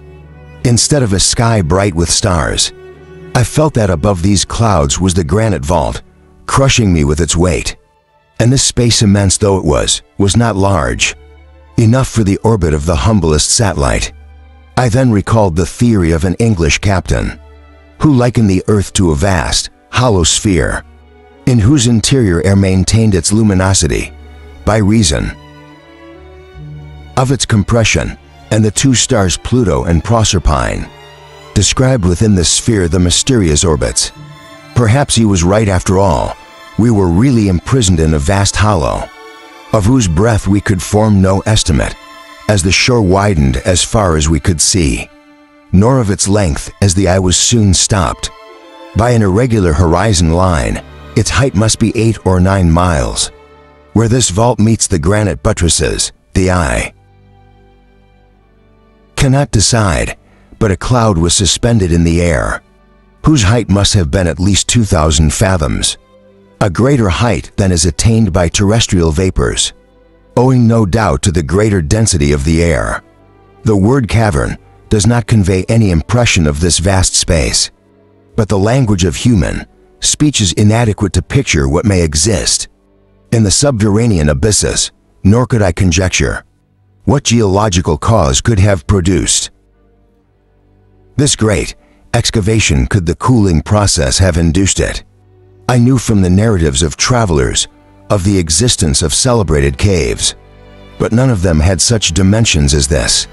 If the Guachiro cave in Colombia, which von Humboldt visited, was not exactly ascertained to be 2,500 feet deep, it was measured with sufficient precision to warrant the assumption that it was not much beyond that depth. The immense Mammoth Cave in Kentucky boasts of giant proportions, for its arch rises 500 feet above an unfathomable lake, which has been followed for 30 miles, without coming to the opposite shore. But what were these, compared with the one I was contemplating, with its sky of clouds, its electric irradiation, and its vast ocean? I thought silently over all these wonders. I had no words to express my sensations. I felt as if I had been transported to a distant planet, Uranus or Saturn, and was gazing on phenomena of which my Earth nature had no cognizance. To express such novel impressions, I wanted new words, and my imagination was unable to supply them. I looked, I thought, I wondered with amazement, not unmixed with fear. The unexpectedness of the spectacle had brought back the hue of health to my face. Astonishment was called to my aid, and cured me by a new system of therapeutics, and in addition, the dense air was a source of invigoration. By furnishing an abundant supply of oxygen to my lungs, It will be easy to understand that. After 47 days spent in a narrow gallery, there was infinite enjoyment in breathing this moist, salt-laden atmosphere I had. Indeed, no reason to regret having quitted my dark grotto. My uncle, already accustomed to these wonders, betrayed no surprise. "Are you able to take a little walk?" he asked. "Yes, certainly," said I, "and I should like nothing better." "Well, take my arm, Axel, and let us follow the bend of the shore." I eagerly consented, and we began to coast along this new sea. On the left, the abrupt rocks, piled one on the other, formed a titanic group of imposing grandeur. Down the sides poured countless waterfalls, which flowed away in clear, gurgling streams, light wreaths of vapor curling here and there. Among the rocks indicated the place of hot springs, and brooks ran down the declivities with a delicious murmur, and lost themselves in the common basin. Among these rivulets, I perceived our faithful traveling companion, the Hansbach, which here merged quietly into the sea, as if it had been doing nothing else since the world began. "We shall miss it now," said I with a sigh. "Ah," said the professor, "what matters whether we have that or another?" I thought I'm ungrateful, but at this moment, my eye was attracted to an unexpected sight. 500 paces off, round the high promontory, rose a lofty forest, thick and close. It consisted of trees of medium height, shaped like parasols with clear geometrical outlines. The wind did not seem to have clipped their leaves, and in the midst of gusts, they remained motionless, like a forest of petrified cedars. I quickened my steps. I could find no name for these singular graphs. Did they belong to any of our already known 200,000 species? And were they to have a special place in the flora of lacustrian vegetation? No, when we arrived under their shade, my surprise was not greater than my admiration. I found myself gazing on terrestrial products, cut on a gigantic pattern. My uncle named them instantly. "It is nothing but a forest of mushrooms," said he. He was right. Fancy the development of these cherished plants in a warm, damp atmosphere. I knew that the Lycoperdon giganteum attains, according to Bouya, a circumference of 9 feet. But these were white mushrooms, 30 or 40 feet high. With a head in proportion, they were in millions. The light could not pierce their dense shades, and complete darkness reigned beneath these domes, which lay side by side, like the domed roofs of an African city. But I was anxious to go farther in. A deathly chill was reflected from these fleshy arches. For half an hour we wandered among the dusky shades, and I felt it. Quite a relief when we regained the seashore. But the vegetation of this subterranean region did not stop at mushrooms. Farther on rose groups of other trees with discolored foliage. They were easy to recognize. The humble are beauties of the upper earth, but of gigantic proportions. Lycopods 100 feet high, monster sigillarius tree, ferns as tall as the northern pines, lepidodendrons with cylindrical forked stems, terminating in long leaves, and bristling with rough hairs. "Astounding, magnificent, splendid," cried my uncle. "Here is the whole flora of the second epoch, the transition epoch, the humble plants of our gardens, which grew as trees in the early ages of the world. Look, Axel, and admire. No botanist in the world ever was at such a show."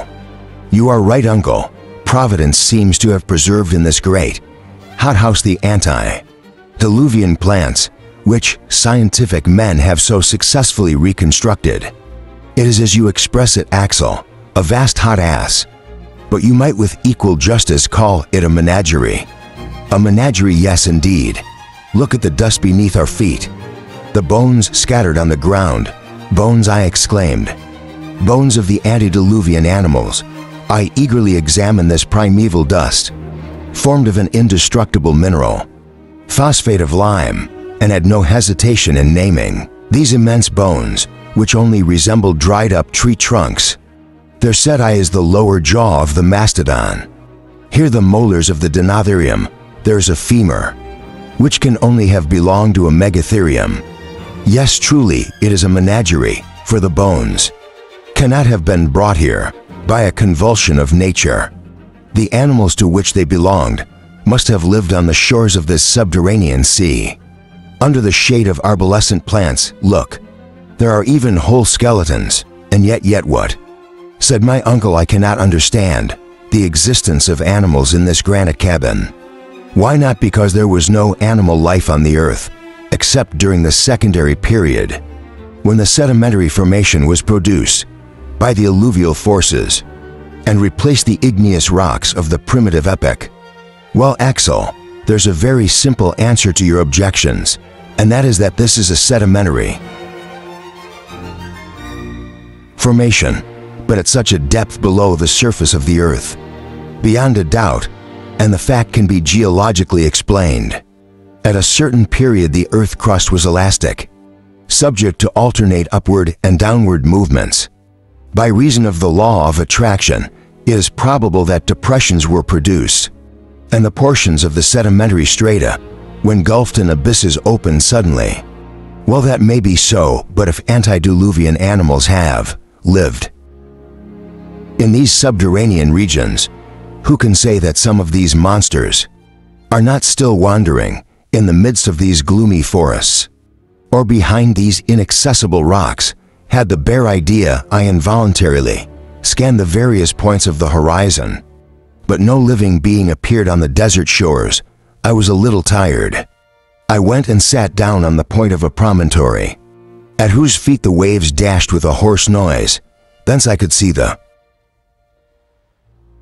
whole of the bay, formed by a bend in the coast. At the bottom, a little harbor nestled beneath the pyramidal rocks. Its calm waters were sheltered from the wind. A brig and 2 or 3 schooners could have laid at anchor. Easily, I almost expected to see some ship come out in full sail and put to sea before the southerly wind. But this illusion was soon dissipated. We were but too surely the only living creatures in this lower world. In a sudden hush of the wind, stillness more intense than that of the desert fell upon these barren rocks and hung over the ocean.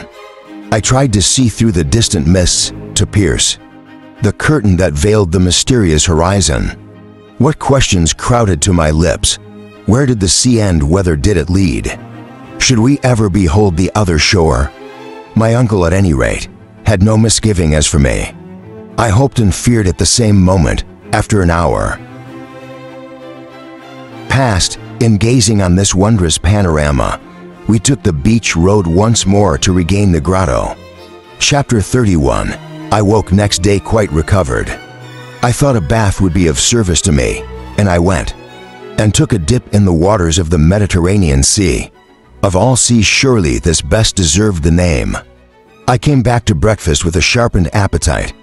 Hans was busy cooking our meal, and having fire and water at his disposal. This time he was able to vary our bill of fare.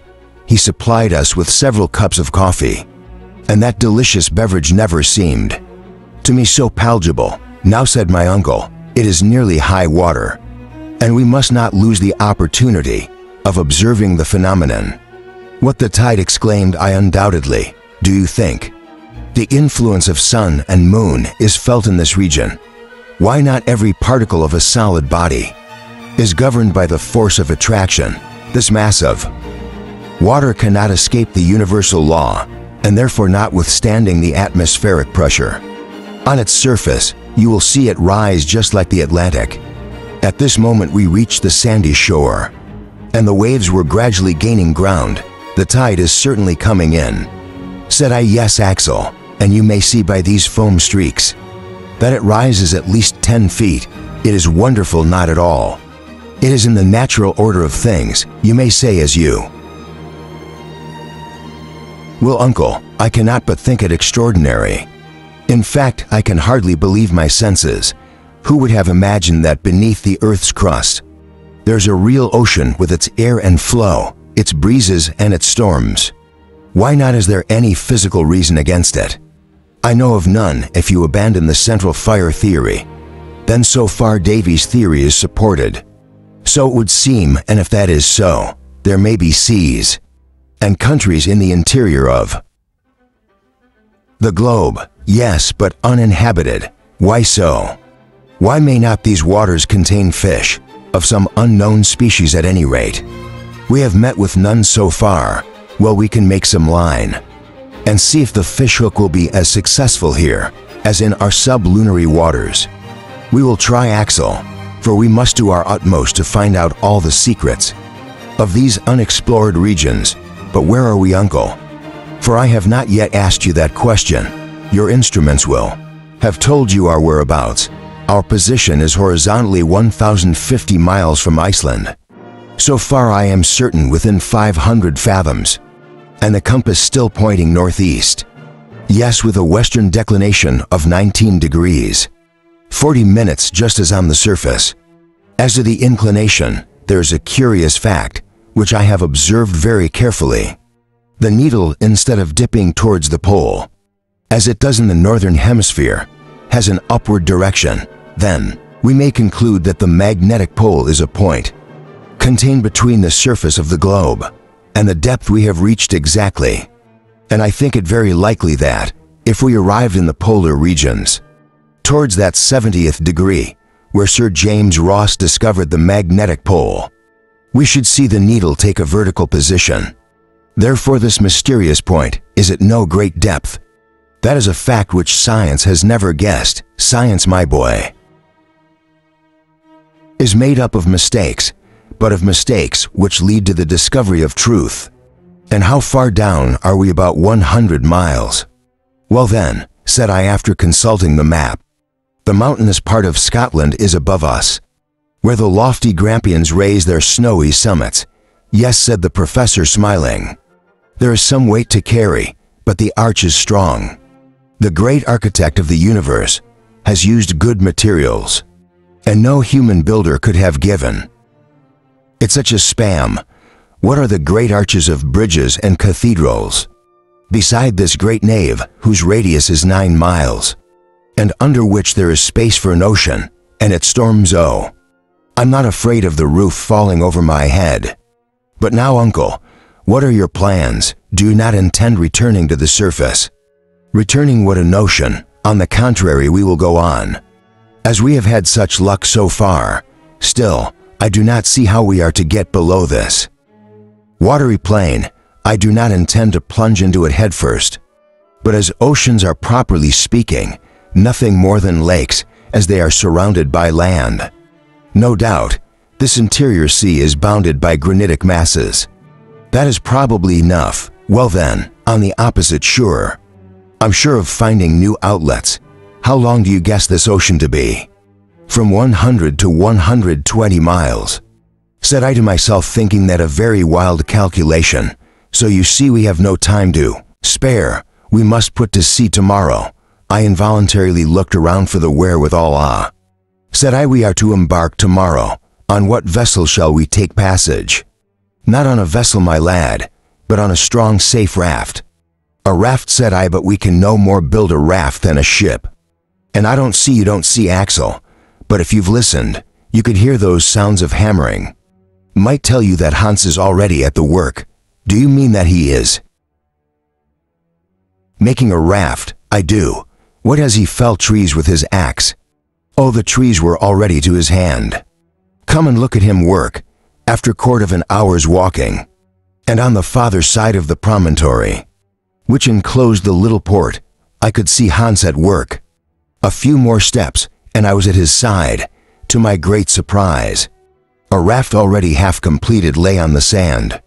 It was made of logs of a peculiar-looking wood, and a vast number of planks, knees, ties strewed the ground. There was material for a fleet, Uncle.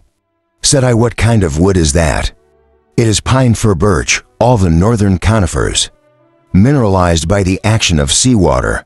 Is it possible? It is called, search your brand, or fossil wood, but then like lignite. It must be as hard as stone and cannot float, occasionally that is. So there are woods which become true anthracites, but others like this are any partially fossilized. But look for yourself, said my uncle, throwing into the water one of these precious fragments. The log first disappeared, then rose to the surface of the waves, and followed their undulations. "Are you satisfied?" said my uncle. "I am convinced that it is incredible."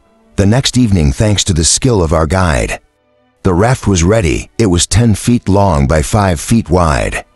The logs of Search Your Brand, bound each to each with strong rope, offered a solid floor. And once launched, this impromptu vessel floated quietly on the waters of the Sea of Lynbrook. Chapter 32. On the morning of August the 13th, we were early astir. We were to commence our new kind of locomotion, a rapid and easy one, a mast made of 2 logs mortised together, a yard formed by a third, a sail made of one of our rugs was all our rigging. We had plenty of ropes, and the whole affair was strongly put together. At 6 o'clock the professor gave the signal to embark. Provisions, baggage instruments, firearms, and a good stock of fresh water, collected among the rocks, were arranged on board. Hans had set up a rudder. So as to be able to guide his vessel, he took the helm. I cast off the rope that moored us to the shore. The sail was set, and we rapidly left the land.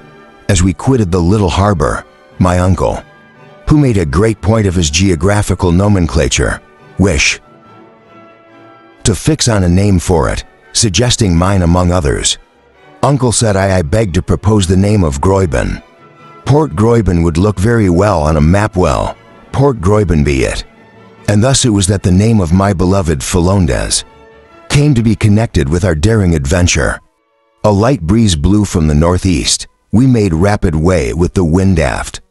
The density of the atmospheric strata gave great force, and the wind acted on the sail like an immense ventilator, and our enabled my uncle to estimate our speed. "If this rate continues," said he, "we shall do about 90 miles in 24 hours, and shall soon gain the other shore." I made no reply, but went and stationed myself in the fore part of the raft. Already, the northern shore was sinking below the horizon. The projecting arms of the land opened wide to let us go. A vast extent of ocean was spread before my gaze. Great clouds moved rapidly over its surface, casting gray shadows which seemed to weigh down. The melancholy waste of waters, the silvery rays of the electric light, reflected here and there by the spray, dotted our wake with luminous points. Soon we lost sight of land, and of every point of observation. Then but for our track of foam, I could have believed that we were motionless. Towards noon, immense algae was seen floating on the waves. I was aware of the powerful vitality of their growth, which enables them to exist at a depth of over 12,000 feet at the bottom of the sea, and to fructify under a pressure of 400 atmospheres. I also knew that they sometimes form beds, compact enough to impede the motion of a ship, but I think there can be no algae so gigantic as those of the Sea of Littenbrook. A raft passed along by Fusi, 3,000 or 4,000 feet long, great serpentine bands twisting away far out of sight. I tried to follow the endless ribbons, and never came to an end. And hour after hour increased my astonishment, if not my patience. What power of nature produces such growth? And what must have been the aspect of the earth in the first ages of its formation, when under the combined action of heat and moisture, the vegetable kingdom alone developed on its surface? Evening came, and as I remarked the day before, the luminous state of the air seemed to suffer no diminution. It was a constant phenomenon, on whose stability we could reckon. After supper I lay down at the foot of the mast, and soon lost myself in sleep, mingled with idle reveries. Hans, motionless at the helm, had only to leave the raft to itself. The wind being astern, we hardly needed steering. Since leaving Port Gräuben, Professor Lidenbrook had appointed me to keep the journal on board, to note every observation, to record all interesting phenomena, the direction of the wind, the speed attained, the distance accomplished. In a word, all the incidents of this novel voyage. I shall confine myself, therefore, to reproducing these daily notes, written, so to speak, from the dictation of events so as to give a perfectly exact account of our voyage across this ocean. Friday, August the 14th, steady breeze from the northwest. The raft goes fast and in a straight line. We have left the coast 90 miles behind us in the direction of the wind. Nothing on the horizon. The intensity of the light is varying where the fine. That is, the clouds are high, not dense, and bathed in a white atmosphere like molten silver. Thermometer 58 degrees at midday. Hans fastened a fish hook to the end of a rope. He baited it with a morsel of meat and threw it into the sea. After 2 hours he had taken nothing. Then these waters are uninhabited. No, there is a bite. Hans jaws in his line. And behold, a fish which resisted violently. A sturgeon, I exclaimed. A small sturgeon. The professor looks and does not agree with me. This fish has a round flat head, the back of its body covered with bony plates. Teeth wanting, pectoral fins large, no tail.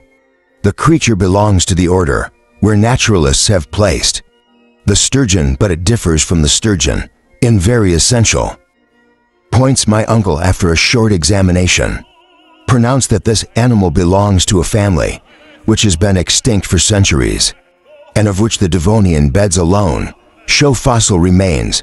How, said I, can we have taken a living specimen of an inhabitant of primeval seas? Yes, said the professor, and you see, these fossil fishes have no identity with present species. To have obtained a living specimen is a glad era for a naturalist.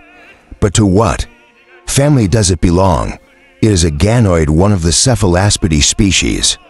Pterythus, I'm sure, but this individual offers a peculiarity common to the fish of all subterranean waters. It is blind. It not only does not see, but the organ of sight is wanting. I looked closely and saw that this was really the case, but perhaps an exceptional one. The line is baited again and thrown into the sea. This sea must be well stocked with fish, for in 2 hours we took a great number of pterychthys, as well as some others belonging to another extinct family. The dipterity of what species, however, my uncle was unable to pronounce. All were deficient in organs of vision. This unexpected take of fish was a welcome addition to our stock of provisions. Thus much seems certain, that the sea is inhabited only by fossil species, of which the fish and the reptiles are more perfect, as their date is more remote. Perhaps we shall meet some of the saurians, which science has recreated from a fragment of bone or cartilage. I take the glass and scan the sea. It is a desert. Perhaps we are still too near the shore. I turn to the air. Why do we see none of the birds, reconstructed by the immortal Cuvier, flapping their great wings in this dense atmosphere? These fish would supply them with stores of food. I gaze into space, but the air is as lonely as the waters. My fancy ran riot among the marvelous hypotheses of paleontology. I dream with my eyes open. I fancy the sea covered with colonia, those antediluvian turtles that resembled floating islands. High people its gloomy strand with the giant mammifers of ancient times. The Leptotherium found in Brazilian caves, the Maricotherium from the icy region of Siberia, and farther on the Pachydermatus laforedon, the gigantic Tapia hides itself behind the rocks, ready to tear the prey from the Unaplotherium, a strange animal akin to the rhinoceros, the horse, the hippopotamus, and the camel. As if in the hurry of creation, one animal had been made up of several. The giant mastodon raised his trunk and ground his tusks on the rocky shore, while the megatherium, propped on his mighty paws, turns up the earth and roars till the granite echoes. To the sound, the whole fossil world lives again. In my imagination, I go back in fancy to the biblical epic of creation, long before the advent of man, when the imperfect earth was not fitted to sustain him. Then still farther back to the time when no life existed, the mammifers disappeared. Then the birds, then the reptiles of the secondary epoch, then the fishes, crustaceans, mollusci, articulata, the zoophytes of the transition period. Returned to oblivion, all life was consented in me, my heart A lone beat in a depopulated world. Seasons were no more, climates were unknown. The heat of the earth increased, till it neutralized that about radiant star. Vegetation was gigantic. I passed under the shade of tree ferns, trampling with uncertain step, iridescent clay and particulate sand. I leaned against the trunks of immense conifers. I lay down in the shade of stenophiles, asterophiles and lycopods 100 feet high. Ages seemed to pass like days. I followed step by step the transformation of the earth. Plants disappeared, granite rocks lost their hardness. The fluid replaced the solid, under the influence of growing heat. Water flowed over the earth's surface. It boiled, it volatilized. Gradually the globe became a gaseous mass, quite hot, as large and as luminous as the sun, in the center of this nebulous mass. 14,000 times larger than the earth. It was one day to form. I felt myself carried into planetary space. My body became ethereal in its turn, and mingled like an imponderable atom with the vast body of vapor, which described its flaming orbit in infinite space. What a dream, where is it carrying me? My feverish hand tries to note a few of the wild details. I was unconscious of all-around professor. Guide raft everything. My mind was under a hallucination. "What ails you?" said my uncle. My staring eyes were fixed on him. "Without seeing, take care, Axel, you will fall into the sea." At this moment, I felt Hans' strong grip on my arm. But for him, the delirium of my dream would have made me jump overboard. Has he lost his senses? Right, the professor. "What is it?" said I, at last regaining consciousness. "Are you ill?" "No, I had a moment of hallucination. But it is over now. He's all going well. Yes, a good breeze and a calm sea. And if my calculation is correct, we shall not be long before we touch land." As he spoke, I rose and carefully scrutinized the horizon. But as before, the line of sea is lost in the clouds. Chapter 33, Saturday, August the 15th. The sea preserves its dreary monotony. No land in sight. The horizon looks very distant. My head is heavy from the excitement of my dream. My uncle had no dream, but he is out of humor. He sweeps the horizon with his glass and crosses his arms with an air of vexation. I remark in Professor Lidenbrook a tendency to become, as of old, a man impatient of the past. Then I record the fact in my journal. My danger and my sufferings barely suffice to draw from him a spark of humanity. But since my recovery, his nature's got the upper hand again. And yet what is he to complain of? Our voyage has been most favorable, and the raft sails with wondrous rapidity. "You see, uneasy uncle," said I, seeing him constantly using his glass. "Uneasy? Oh no, impatient. Then one might be impatient with less reason. And yet our speed, what is the speed? To me the speed is well enough, but the sea is too vast." I remember that the professor, before our departure, estimated the length of the subterranean sea at about 100 miles. We had sailed 3 times that distance, and the southern shore was not yet in view. "We are not descending," said the professor. "All this is lost time, and in fact, I did not come so far to make one of a boating party on a pond, but," said I, "if we have followed the route pointed out by Saknussemm." "That is a very question. Have we followed his route? Did he meet with this ocean? Did he cross it? Did the stream we followed mislead us heartily? At any rate, we have no reason to regret having come so far. The scene is grand. The question is not of scenery. I have an object in view, and I wish to attain it. Don't talk to me of scenery." I took the hint and left the professor to bite his lips in silence. At 6 o'clock Hans claimed his wages, and his 3 Rix were counted out to him. Sunday, August the 16th. Nothing new. Weather continues the same. Wind tends slightly to freshen. When I wake, my first thought is to observe the intensity of the light. I always fear the electric phenomenon may decrease and die away, but there is no diminution. The shadow of the raft is sharply defined on the waves. The sea seems boundless. It must be as large as the Mediterranean.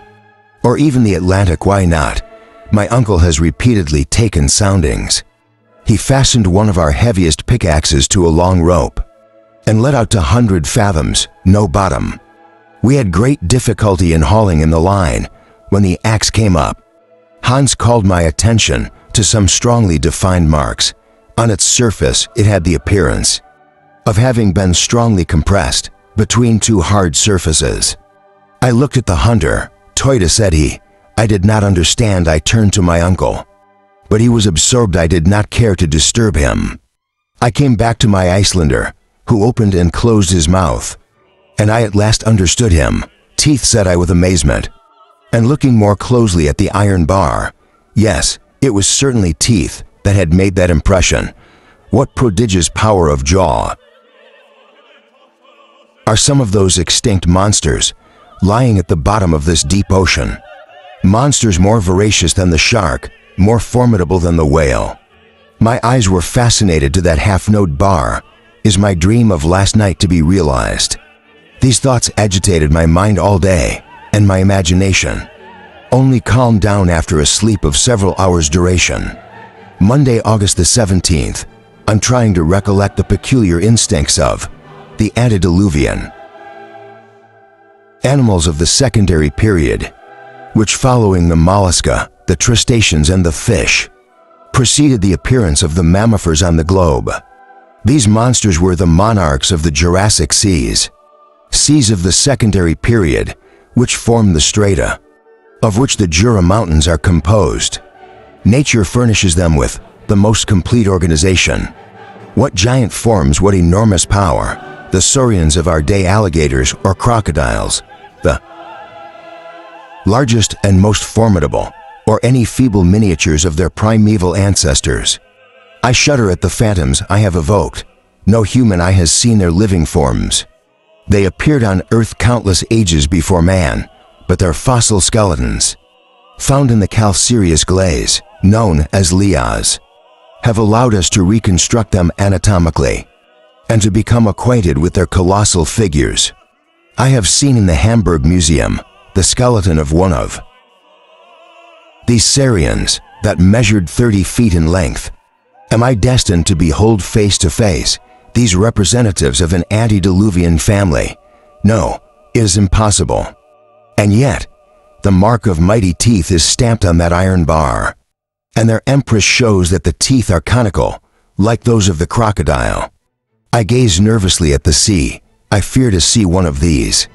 Inhabitants of submarine caves, I suppose. Professor Littenbrook was struck with the same idea, though not by the same fears, for when he had examined the pickaxe, he threw a glance round on the ocean. What possessed him to take soundings? Thought I he has disturbed some animal in its retreat. And if we are not attacked, I looked over our firearms to satisfy myself that they were in good order. My uncle observed me and nodded our probation. Already long swells on the surface of the sea indicated disturbances in the depths. The danger is at hand. We must be watchful. Tuesday, August the 18th. Evening came, or rather there came, the moment when sleep weighed down our eyelids. For there is no night on this ocean, and the unvarying light fatigues our eyes, as if we were voyaging on the Arctic seas. Hans was at the helm during his watch. I went to sleep. 2 hours after I was awakened by a fearful shock. The raft was lifted off the water with indescribable force and thrown on the waves again. 40 yards off. What is the matter? Cried my uncle. Have we struck? Hans pointed to a dusky mass about 400 yards off, which rose and fell alternately. I looked and then exclaimed, "It is a colossal purpose." "Yes," said my uncle, "and there is a sea lizard of uncommon size, and beyond that the monstrous crocodile. See the great jaws and the rows of teeth. Ah, he's gone. A whale, exclaimed the professor. I see his enormous fins, and see the jets of air and water he expels. From his blowholes I saw the liquid columns. Rising to a considerable height in the air, we stood amazed, helpless, terrified in the presence of these monsters of the sea. They would have supernatural size, and the smallest of them could have crushed our raft. With a snap of his teeth, Hans wanted to turn up into the wind to escape this dangerous neighborhood, but on that side new enemies, no less. Formidable came into view, the turtle 40 feet long, the serpent 30 feet, who moved his enormous head with a darting motion above the waves. Flight was impossible, the reptiles were drawing nearer. They circled round the raft with the rapidity unequaled by an express train. They described concentric circles round us. I took my carbine. But what effect would a ball have on the scale? Armor of these creatures, we were dumb with fear. They came nearer, the crocodile on one side, the serpent on the other, the rest disappeared. I was about to fire. Hans stopped me with a sign. The monsters passed within 100 yards of the raft, fell on one another, and in their fury, they overlooked us. The battle was fought 100 yards away from us. We could distinctly see the struggles of these monsters. But as I watched, it appeared to me that other creatures came and took part in the contest. The purpose, the whale, the lizard, the turtle. I had momentary glimpses of them all. I pointed them out to Hans. He shook his head. Far, said he. What to? He says there any two. He's right, said my uncle, whose glass had never left his eyes. You are jesting, uncle. No, the one has the muzzle of a porpoise, the head of a lizard, the teeth of a crocodile, and that deceived us. It is the most formidable of all the antediluvian reptiles, the ichthyosaurus, and the other is his great antagonist, a serpent hidden in the carapace of a turtle, whom we know as the plesiosaurus. Hans was right. Two monsters only made this commotion in the sea, and I really beheld two reptiles of the primitive age. I saw the bloodshot eye of the ichthyosaurus, as big as a man's head. Nature has provided him with an optic apparatus of great power and capable of resisting the pressure of the water at the depth he inhabits. He has been justly named the whale of the saurians, for he has the shape and the speed. His jaw is enormous, and naturalists tell us he has no less than 180 teeth. The plesiosaurus is a serpent with a cylindrical trunk, short tail, and claws arranged like oars. His body is entirely covered by the carapace, and his neck is flexible as that of the swan, stretches to a height of 30 feet above the waves. These animals fought with incredible fury. They raised mountainous waves, which flowed back towards the raft. Hissing sounds of great force were heard. The two brutes had closed with each other. One could not distinguish one from the other. We still had to fear the fury of the victor. An hour, 2 hours pass. The battle still raged with unabated vehemence.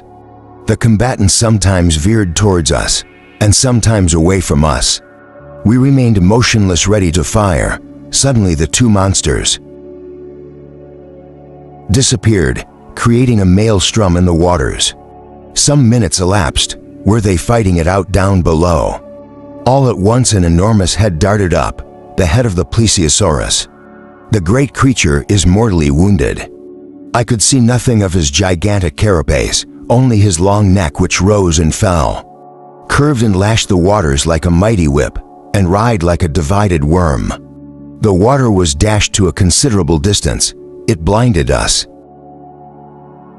But soon, the struggles of the enormous body drew to an end.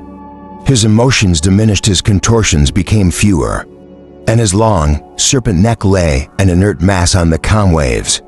As to the ichthyosaurus, we asked ourselves whether he had reached his submarine cabin, or whether he would again show himself on the surface.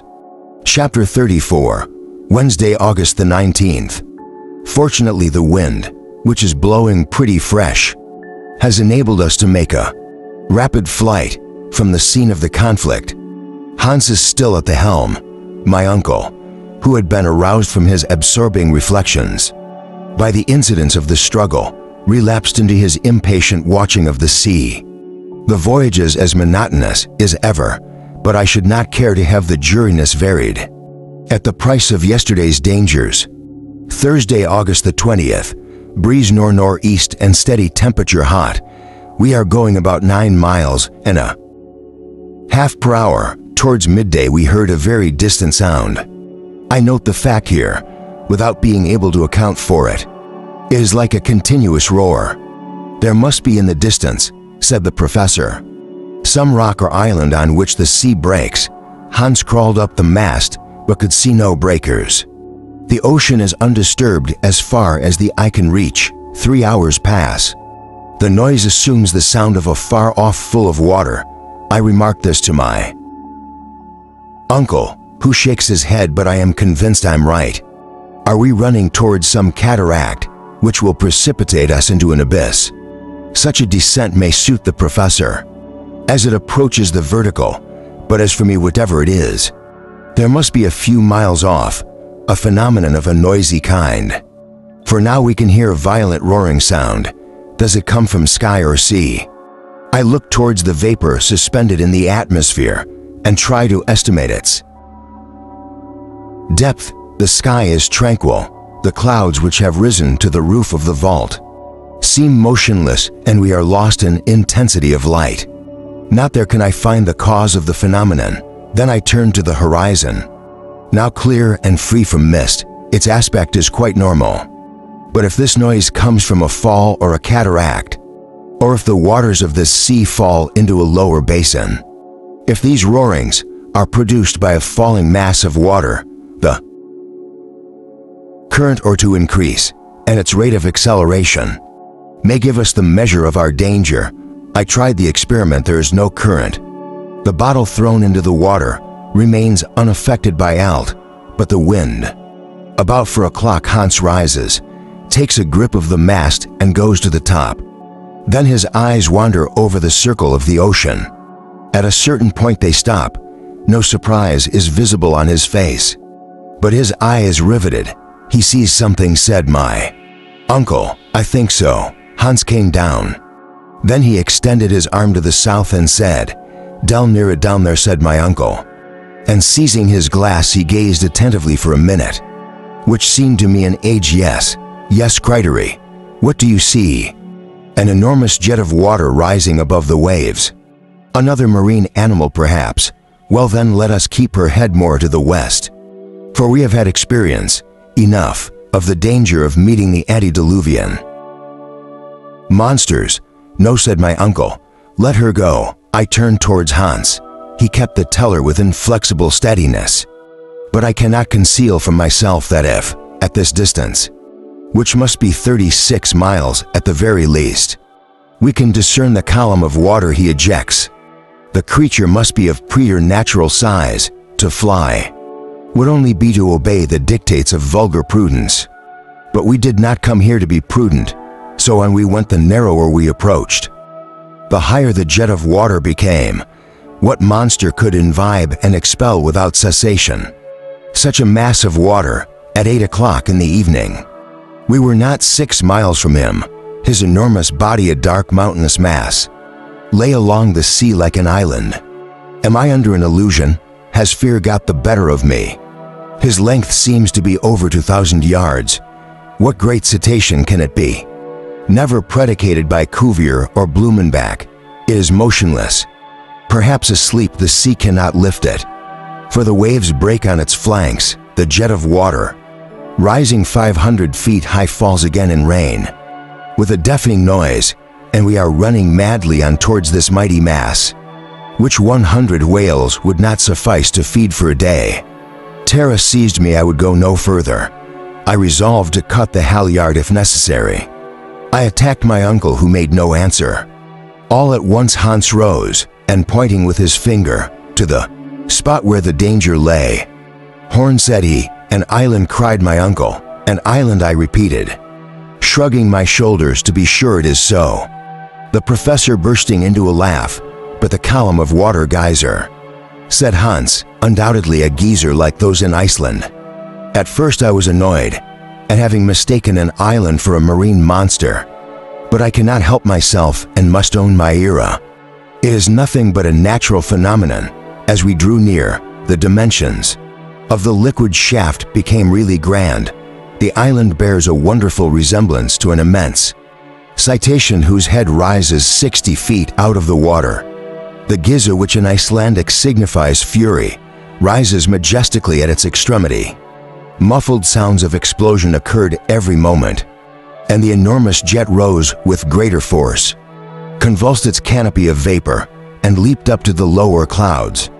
It was a solitary geyser, neither funerals nor hot.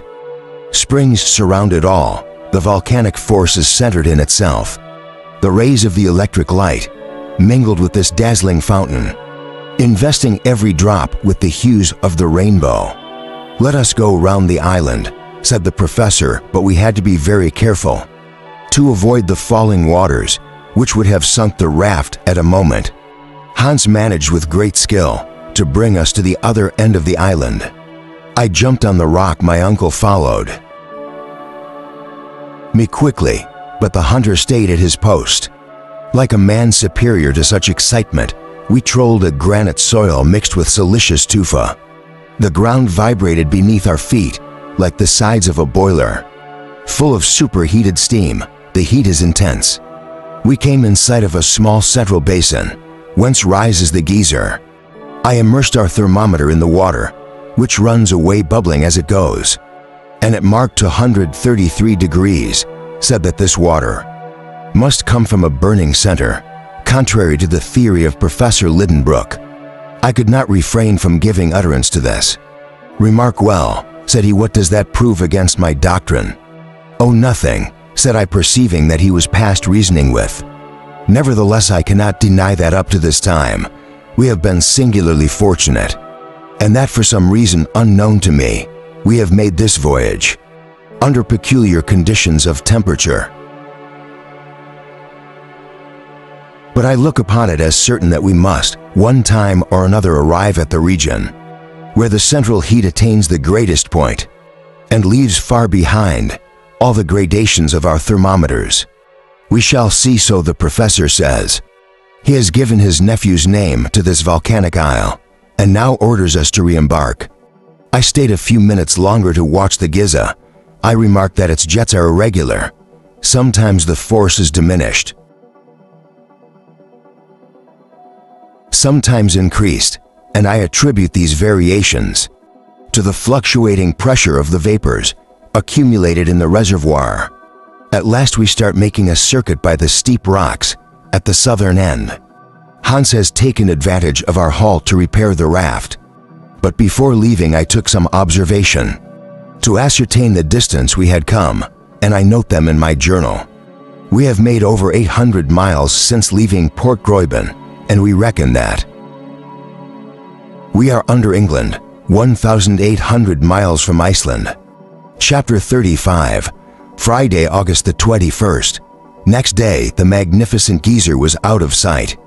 The wind freshened and carried us rapidly away from Axel Island.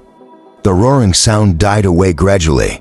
The weather, if I may use the expression, will soon change. The atmosphere is dense with vapors, charged with the electricity generated by saline evaporation. The clouds are slowly falling and are of a uniform olive tint. The electric rays can scarcely penetrate them. They look like a dark curtain let down before the stage, on which the drama of the tempest is to be played. I have the kind of premonitory sensation that animals have previous to a shock of earthquake. The cumuli, heaped up towards the south, have a threatening look. They have the petilous expression that I have so often noticed before a storm. The air is oppressive and the sea calm. In the distance, the clouds resemble great bales of cotton, piled up in picturesque disorder. Gradually they swell and lose in number what they gain in magnitude. They become so heavy that they lie close to the horizon, but the upper currents seem to melt them into a dark, formless bank of cloud full of evil. Boating now and then, a ball of vapor still illumined will roll for a moment on the gray background and then lose itself in the opaque mass. The atmosphere is saturated with electric fluid, and my body, also my hair, stands up as if an electric machine were at hand. I feel as if I should give a violent shock to my companions if they touched me. At 10 o'clock this morning, The signs of a storm became more decisive. The wind seemed as if it paused to take breath. The cloud looked like a great bag, in which the tempests were collected together. I tried not to believe in the stormy promise of the sky, but I could not help saying, "Bad weather is brewing there." The professor did not answer. He is in an insufferably bad humor at seeing the sea extending farther and farther as we go. He shrugged his shoulders at my words. "We shall have a storm," said I, pointing to the horizon. Those clouds bear down on the sea, as if they would crush it. General silence. The wind has now died away. Nature has a death-like appearance, and seems not to draw a breath from the mast, where I already see a faint halo like St. Elmo's fire. The sail is hanging in heavy folds. The raft lies motionless on the deep waveless sea.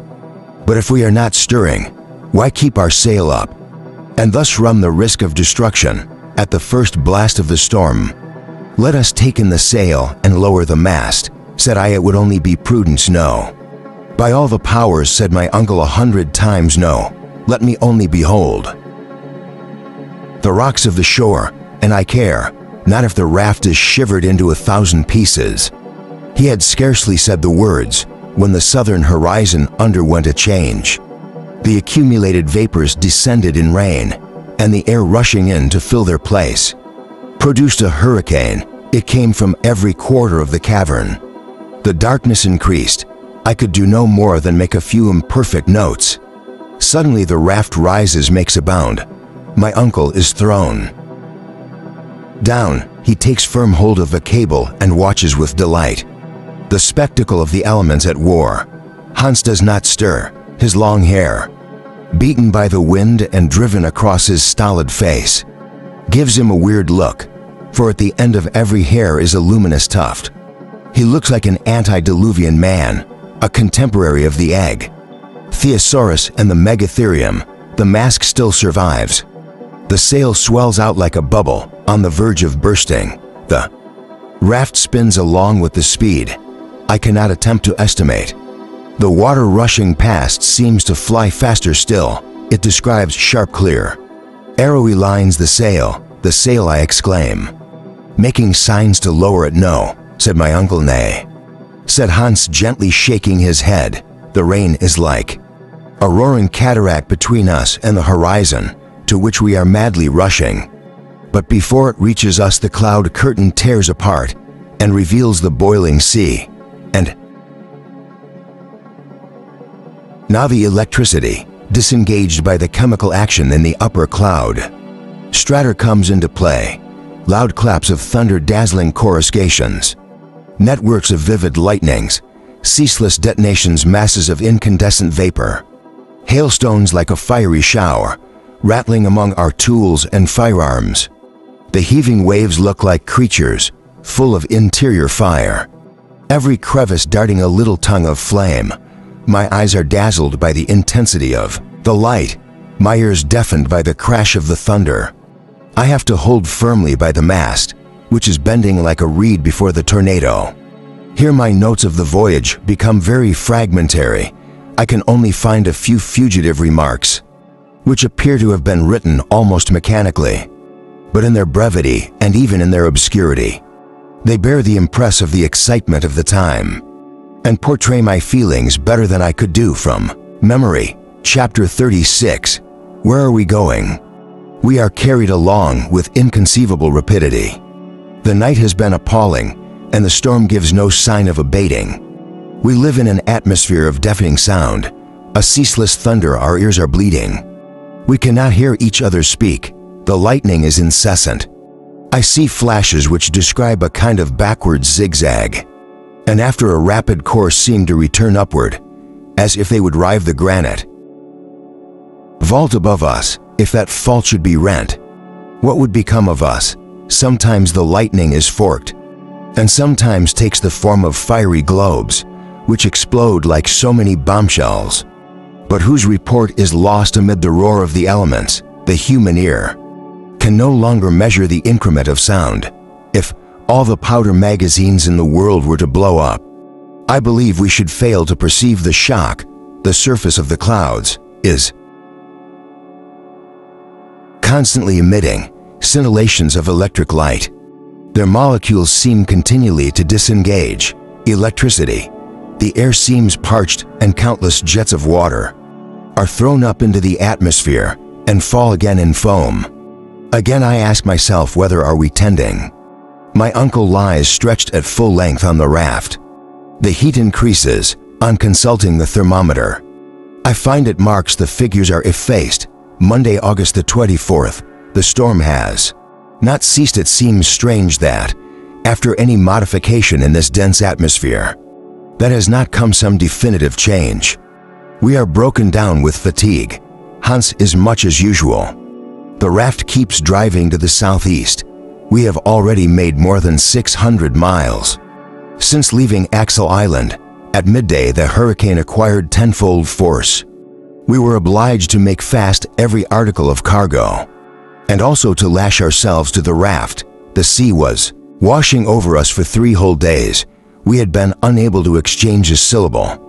Even a word shouted in the ear was inaudible. My uncle leaned over to me and said something. I fancied it was "We are lost." I'm not certain it occurred to me to write the words. "Let us take in our sail." He nodded assent.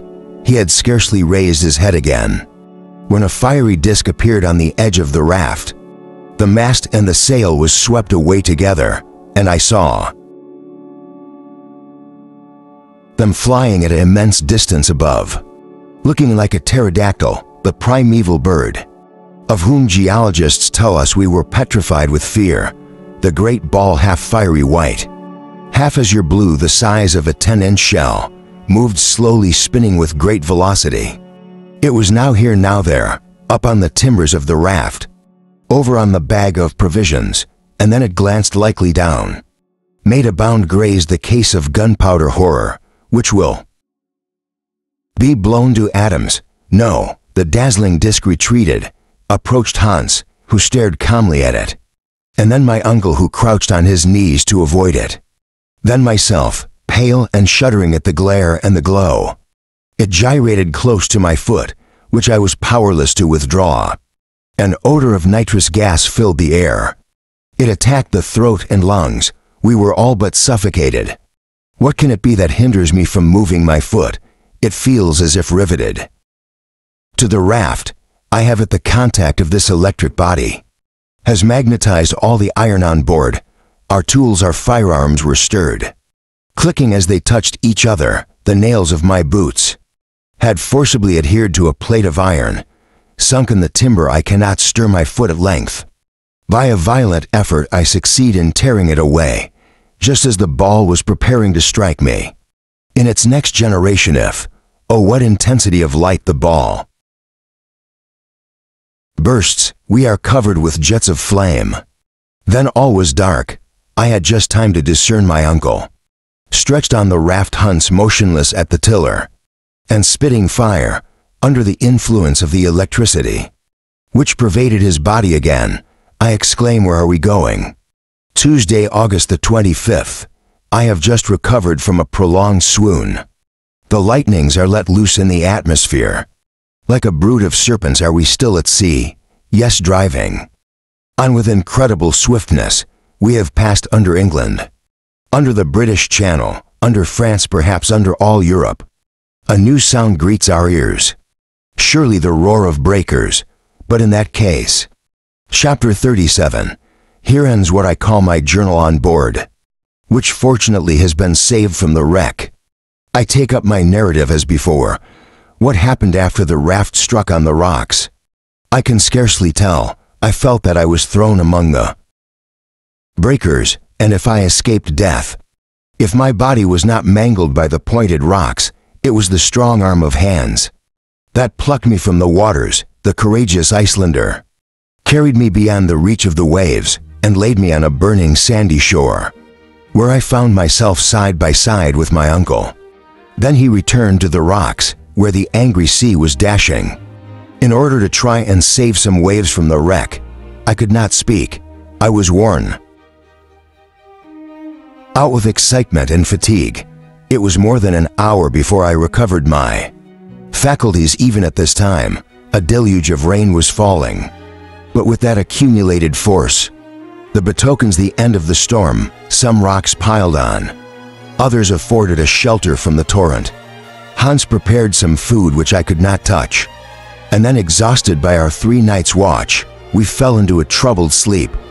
Next day the weather was glorious, sky and sea united in soft repose.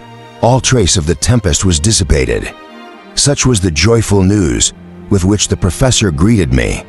On awaking, he's getty jarred on my nerves. "Well, my lad," said he, "I hope you slept well." He spoke as if we were at home in the Königstrasse, and that I just come down to breakfast on my wedding morning. With Paul Gräuben, alas, if the storm has only impelled the raft to the eastwards, we should have passed under Germany, under my beloved town of Hamburg, perhaps under the very street where dwells all that is dearest to me in the world. Then there would any have been 120 miles between us, but 120 vertical miles through a granite wall, and in reality we had more than 3,000 miles to travel. All these melancholy thoughts flashed through my mind before I replied to my uncle's question. "Well," said he, "I asked you how you slept." "Very well," said I am knocked up, but that is nothing, nothing at all, merely a little fatigue. You seem in great spirits this morning." "Uncle," said I, "delighted, my lad, delighted. We have arrived at the end of our expedition. No, but at the end of the weary sea. We shall now resume our land journey, and this time we shall penetrate into the bowels of the earth." "But uncle, may I ask you a question?" "You may, Axel. How are we to get back? Is your mind on getting back before we've even arrived at our journey's end?" "No, I merely wanted to know how it is to be accomplished. The simplest thing in the world. Once arrived at the center of the spheroid, we shall discover a new route whereby to regain the surface, or else we shall return in a commonplace manner by the same road by which we came. They will not be closed behind us. That is one comfort, but in that case the raft must be made tight, of course, but have we provision for all this traveling? We have. Hans is a right clever fellow, and I'm sure he has saved the greatest part of our cargo.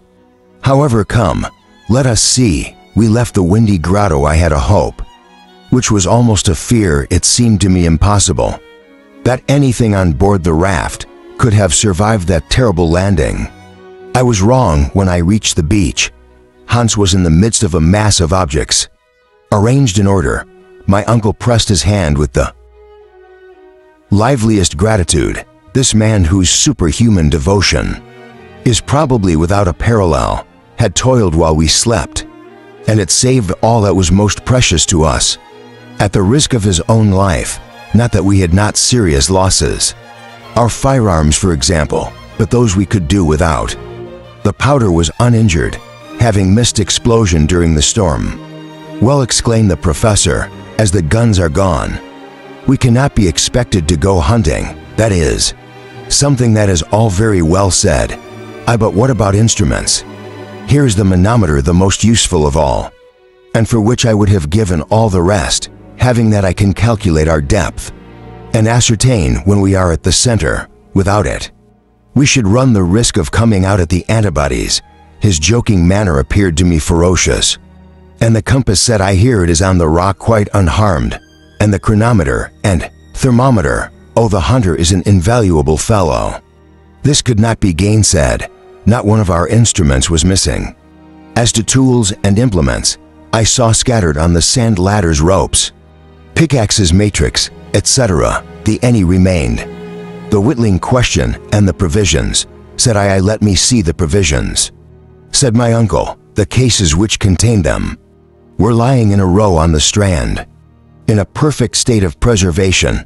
The sea had spared them for the most part, and taking everything together, biscuit, salt meat, Geneva, and dried fish, we had sufficient for months. "For months," cried the professor. "Why, we have enough to go and come back, and with what is left, I will give a grand dinner to my colleagues at the Johanneum." I also been used to my uncle's eccentricities. By this time, but still they never ceased to surprise me. Now, said he, we can replenish our water stores from the granite basins, which the storm is filled with rain. So we are in no danger of suffering from thirst. As to the raft, I should recommend Hans to make the best job he can of it. Although I do not at all expect to want it again. Why not, said I, a fancy of mine, my boy. I do not think we shall come out where we came in. I looked at the professor. With great misgiving, I wondered if he had gone crazed. But he spoke quite collectively. Let us go to breakfast, said he. I followed him to a high promontory. After he had given directions to the hunter there, dried meat, biscuit, and tea made up an excellent meal, one of the best I ever made in my life. Fasting, the fresh air and rest, following strong excitement, all combined to give me an appetite. During breakfast, I questioned my uncle as to the means of ascertaining where we were. At this moment, that, said I, seems to me very difficult to calculate. Well, yes, to calculate exactly, he answered. In fact, it would be impossible, because during the 3 days' storm, I could take no note of the rate or direction of our course, but still, by reckoning, we can estimate our position approximately. Our last observation was taken at the Giza Island. At Axel Island, my lad, do not decline the honor of giving your name to the first island discovered in the center of the earth. Be it so at Axel Island. We had crossed 810 miles of sea, and we were more than 1,800 miles from Iceland. Just so, therefore, starting from that point, let us reckon for days of storm, during which our speed was certainly not less than 240 miles in the 24 hours. I think that is about it, so that will be 900 miles to add. Yes, the Sea of Lynbrook must be 1,800 miles across.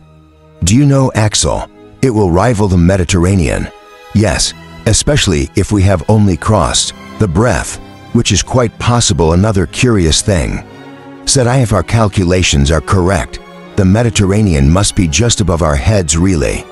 Yes, for we are 2,700 miles from Reykjavik. That is a good step from here, my land, but whether we are under the Mediterranean, rather than under Turkey, or under the Atlantic, we cannot decide unless we are sure that we have not deviated from our course.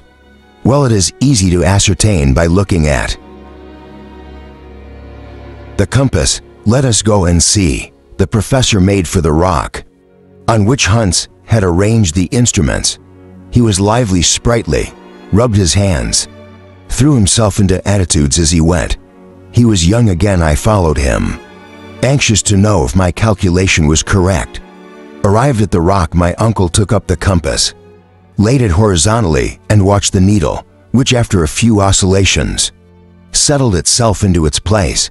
My uncle gazed, he rubbed his eyes and looked again. Then he turned to me with the bewildered air. What ails you, uncle? Said I. He motioned me to look at the instrument. I uttered an exclamation of astonishment. The needle indicated north, where we had believed the south to be. It turned to the shore instead of to the open sea. I shook the compass. I examined it. It was in good order no matter which way I turned it. It persisted in making this unexpected declaration. We could only conclude that during the tempest we had failed to note the change of wind, which had brought back the raft to the shore, which my uncle hoped he had left behind him. Chapter 38. No words could depict the succession of emotions which agitated the professor: bewilderment, incredulity, rage. I never saw a man so discomforted at first, or so enraged afterwards. After all the fatigues of the journey, all the risks we had run, all must be done over again. We had gone back instead of forward. My uncle soon recovered himself. What a trick fate has played me! The very elements are against me. The air, the fire, the water conspire to bar my passage. Well, they shall know what my will can accomplish. I will not yield. I will not go back a step. And we shall see whether man or nature will win. Standing upright on the rock, portraying his irritation by his menacing attitude, Otto Lidenbrock. Reminded me of Ajax defying the gods. I thought it time to interpose and put a check on his mad enthusiasm. "Listen to me, uncle," said I in a steadfast voice. "There is a limit to human ambition. It is useless to struggle after the impossible. We are badly equipped for a sea voyage. 15 miles cannot be done on a raft of unsound timbers. With a rag of blanket for a sail and a stick for a mast then. In the face of all the winds of heaven, let loose. We have no means of steering. We are the plaything of the storm. And it is the height of madness to attempt the voyage a second time." I set forth. All this without interruption for about 10 minutes. But this was owing solely to the inner tension of the professor, who did not hear one word of my arguments. "To the raft," cried he. That was his answer in vain.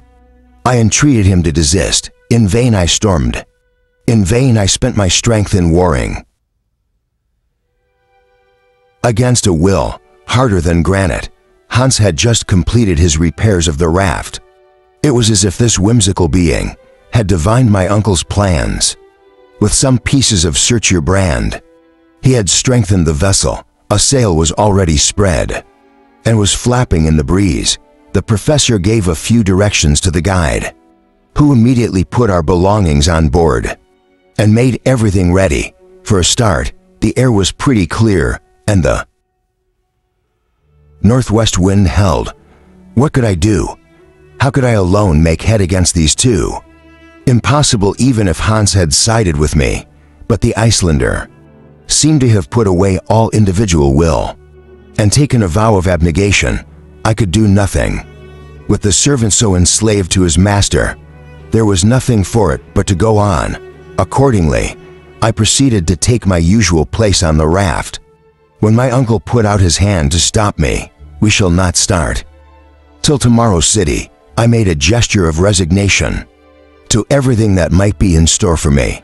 "I must omit nothing," said he. "Since fate has thrown me on this part of the coast, I will not leave it without a full examination. This remark will be intelligible when it is understood that we had returned to the north coast, but not to the part from which we had started. Port Gräuben must be more to the west, so that after all, there was nothing unreasonable in the professor's desire to explore carefully this new region. Let us go then and reckon." "Oida," said I, and leaving Hans to his occupations, we set out. The space between the beach and the foot of the sea rampart was very extensive. We walked for a good half hour before reaching the rocky wall. Our feet crushed innumerable shells of every form and size, the former homes of extinct species. I also observed countless numbers of carapaces, whose diameter often exceeded 15 feet. They had belonged to those giant glyptodons of the Pliocene period, of which the tortuous of our day is but a miniature copy. The ground was also strewn with an immense quantity of rocky debris, a sort of pebbles rounded by the action of water, and arranged in successive riggy lines. I judged from this that the sea had at some time occupied this space. On the scattered rocks now out of their reach, the billows had left evident traces of their passage. This might account in some degree for the existence of an ocean 120 miles below the surface of the earth. But according to my theory, this liquid mass must little by little lose itself in the bowels of the earth, and it is evidently replenished from the waters of the ocean, which find their way through some fissure. Just now, however, the fissure must be closed. Otherwise this cavern, or rather this immense reservoir, would be filled in a very short time, or perhaps this body of water, struggling against subterranean fires, may be partly vaporized, which would account for the clouds suspended overhead and for the electric disturbances which convulse the interior of the globe. This seemed to me an adequate theory of the phenomena we ourselves had witnessed, for however vast the wonders of nature, they are always referable to physical causes. We were walking on a kind of sedimentary stratum, formed by water like all the strata of that period, so widely distributed over the earth. The professor poured attentively into every chink in the rock. He was convinced that some opening must exist, and it was vital to him to ascertain its depth. We had followed the coast of the Sea of Leidenbrook for a mile when suddenly the surface exhibited a change. It seemed to have been turned upside down, torn up by the convulsive heaving of the underlying strata. In many places, the extent of the disturbance was attested by deep chasms and corresponding elevations we made but slow progress over these fragments of granite, mingled here and there with silex, quartz, and alluvial deposits.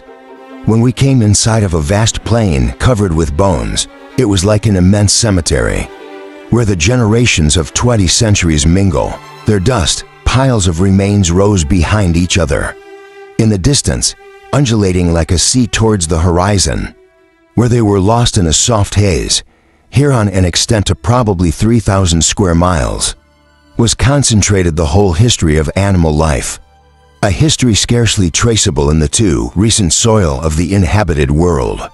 An insatiable curiosity urged us on our feet. Crush the remains of prehistoric animals and fossils, whose rare and interesting relics are eagerly competed for by the museums of great cities. The lives of 1,000 Cuvier would not suffice to reconstruct the skeletons that lie in this magnificent assemblage of organic remains. I was speechless with amazement. My uncle threw up his arms towards the impenetrable vault that stood for a sky, his mouth wildly open, his eyes gleaming under his spectacles, his head moving up and down, right and left. His whole demeanor indicated how intense was his astonishment. He found himself in a priceless collection of Leptotherium maricotherium, Lephidian unaplatherium, Megatherium mastodon, Protopithecus pterodactyls, all the antediluvian monsters, gathered together for his private gratification. Just fancy an enthusiastic bibliomaniac transported in an instant into that Alexandrian library which Omar burnt, and which some miracle had reproduced from its ashes. Such was my uncle Lynbrook at this moment.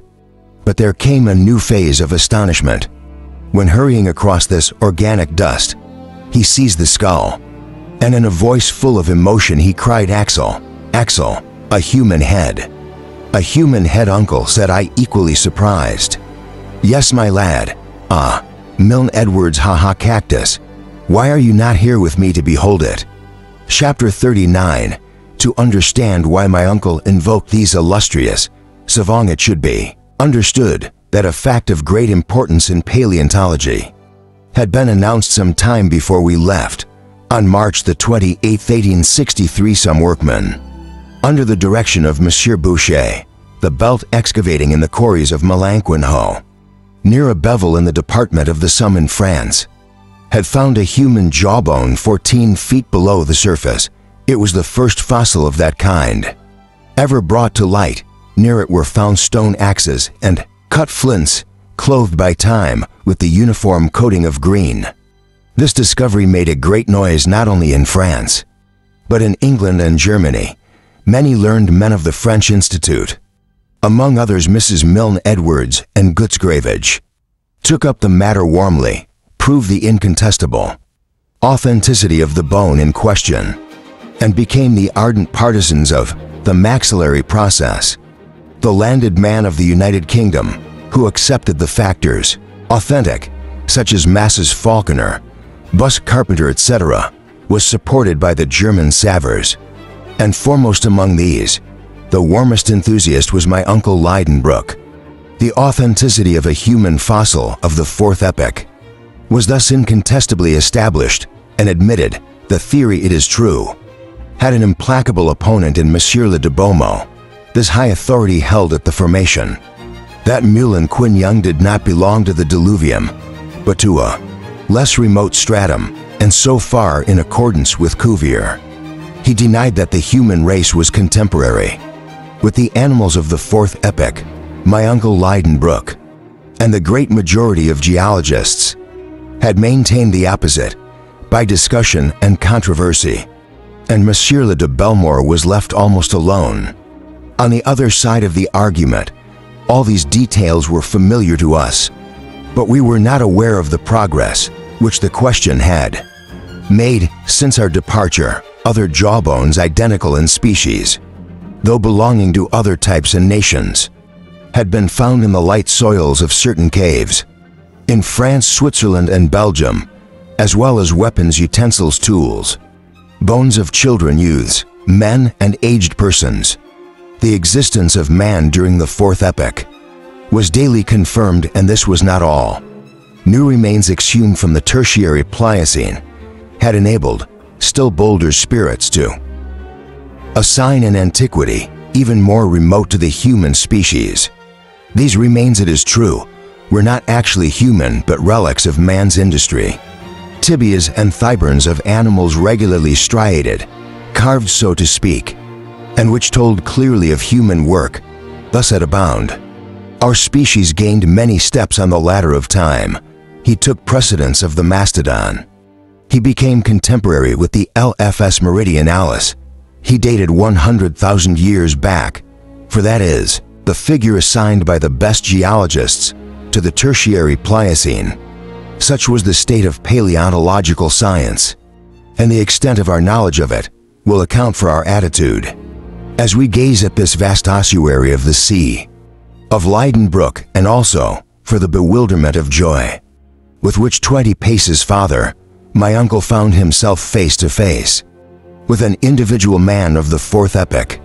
It was a perfectly recognizable human body, perhaps some peculiarity in the soil, as in St. Michael's Cemetery at Baldo, had thus preserved it, who can tell. But this corpse, the skin tightened and dried like parchment, the limbs still soft to all appearance, the teeth perfect, the hair abundant, the finger and toenails of a hideous length, stood before us as in life. I was dumb before this apparition of another age. My uncle, generally so loquacious, so full of energetic talk, was silent too. We had lifted the corpse and set it upright. He looked at us from his hollow orbits. We handled his body, which sounded at our touch.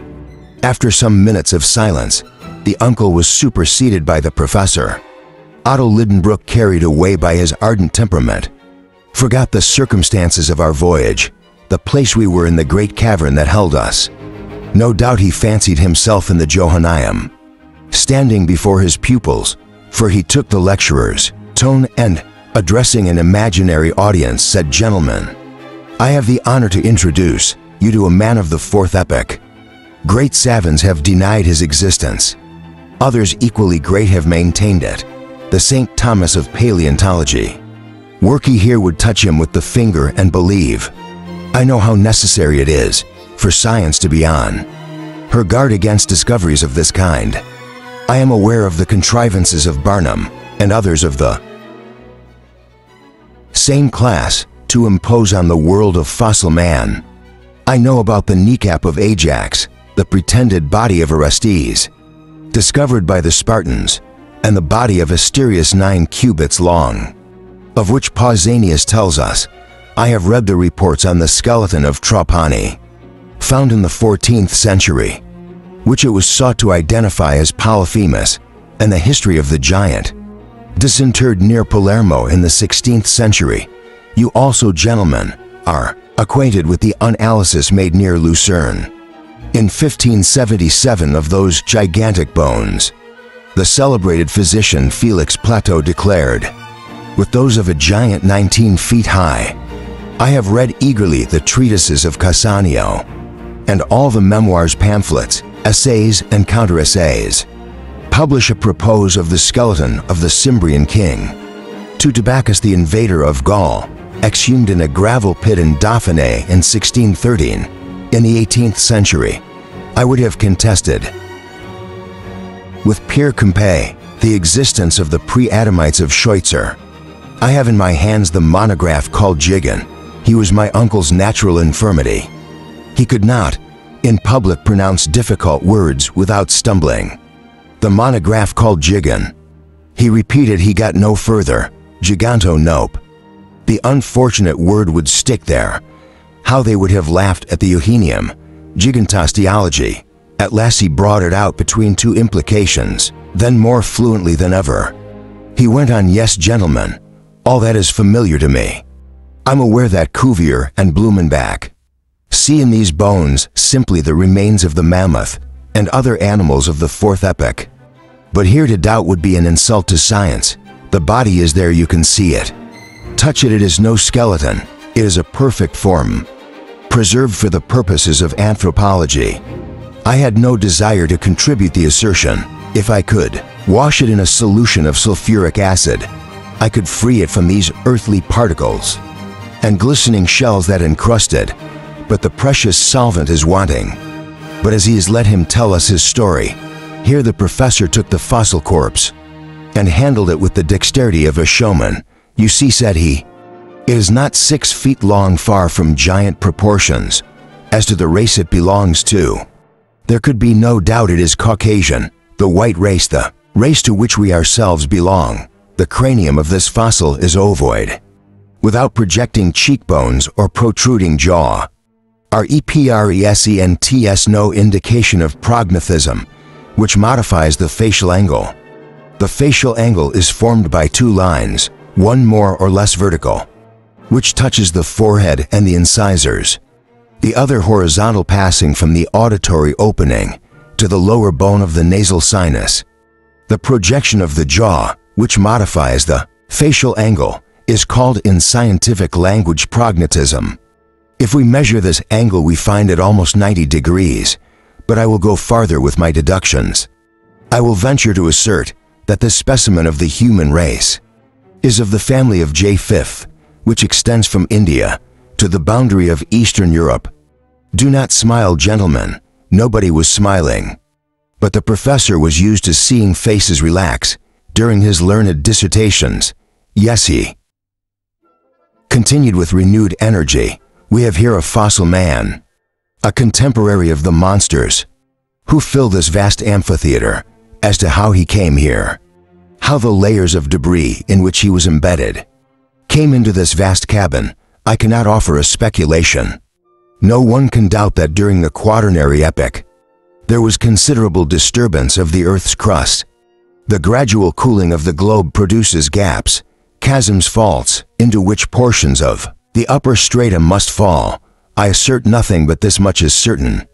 Here is the man surrounded by his handiwork, these axes, these wrought flints which mark the Stone Age, and unless he came here as a tourist like myself, a pioneer of science, I cannot entertain a doubt of his origin." The professor was silent, and I uttered my unanimous applause. My uncle was perfectly right, and wiser people than his nephew would have found it difficult to controvert his statements. Another point is that this was not the only corpse. In the great bed of bones, we met with others at every few steps in the dust, and my uncle had a choice of wonderful specimens, wherewith to convince unbelievers. In truth, it was an amazing sight to behold. Generations of men and animals in one mass of confusion in this great cemetery. But here came an important question, to which we had no solution. Were these beings already dust when, by some throw of nature, they were brought down to the shores of the Sea of Leidenbrook? Or had they lived here in this subterranean world, with this false sky and birth and death, like the inhabitants of the earth, up to the present time? We had only seen sea monsters and fish alive. Were we yet to meet some man of the abyss, wandering on this lonely shore?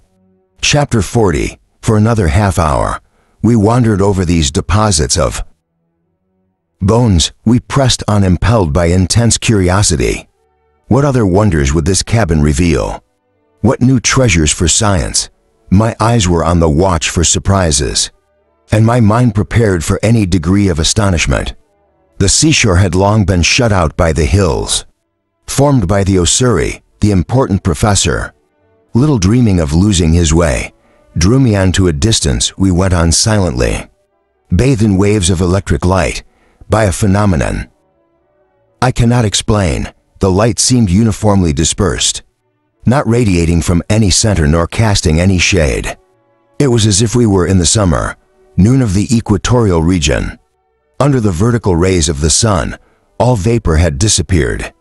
The rocks, the distant mountains, confused outlines of distant forests, presented a singular aspect under the equally diffused light. We would like the fantastic creation of Hoffman, the man who lost his shadow. After walking about a mile, we found ourselves on the skirts of an immense forest, but not of a fungoid growth like those we had seen. In the neighborhood of Port Gräuben, it was the vegetation of the tertiary epoch. In all its magnificence, great palms of a species now extinct.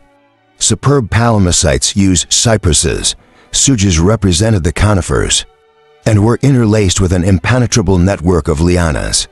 The ground was thickly carpeted with mosses and hepaticas. Some small streams trickle through the groves, scarce worthy of the name, as they gave no shade.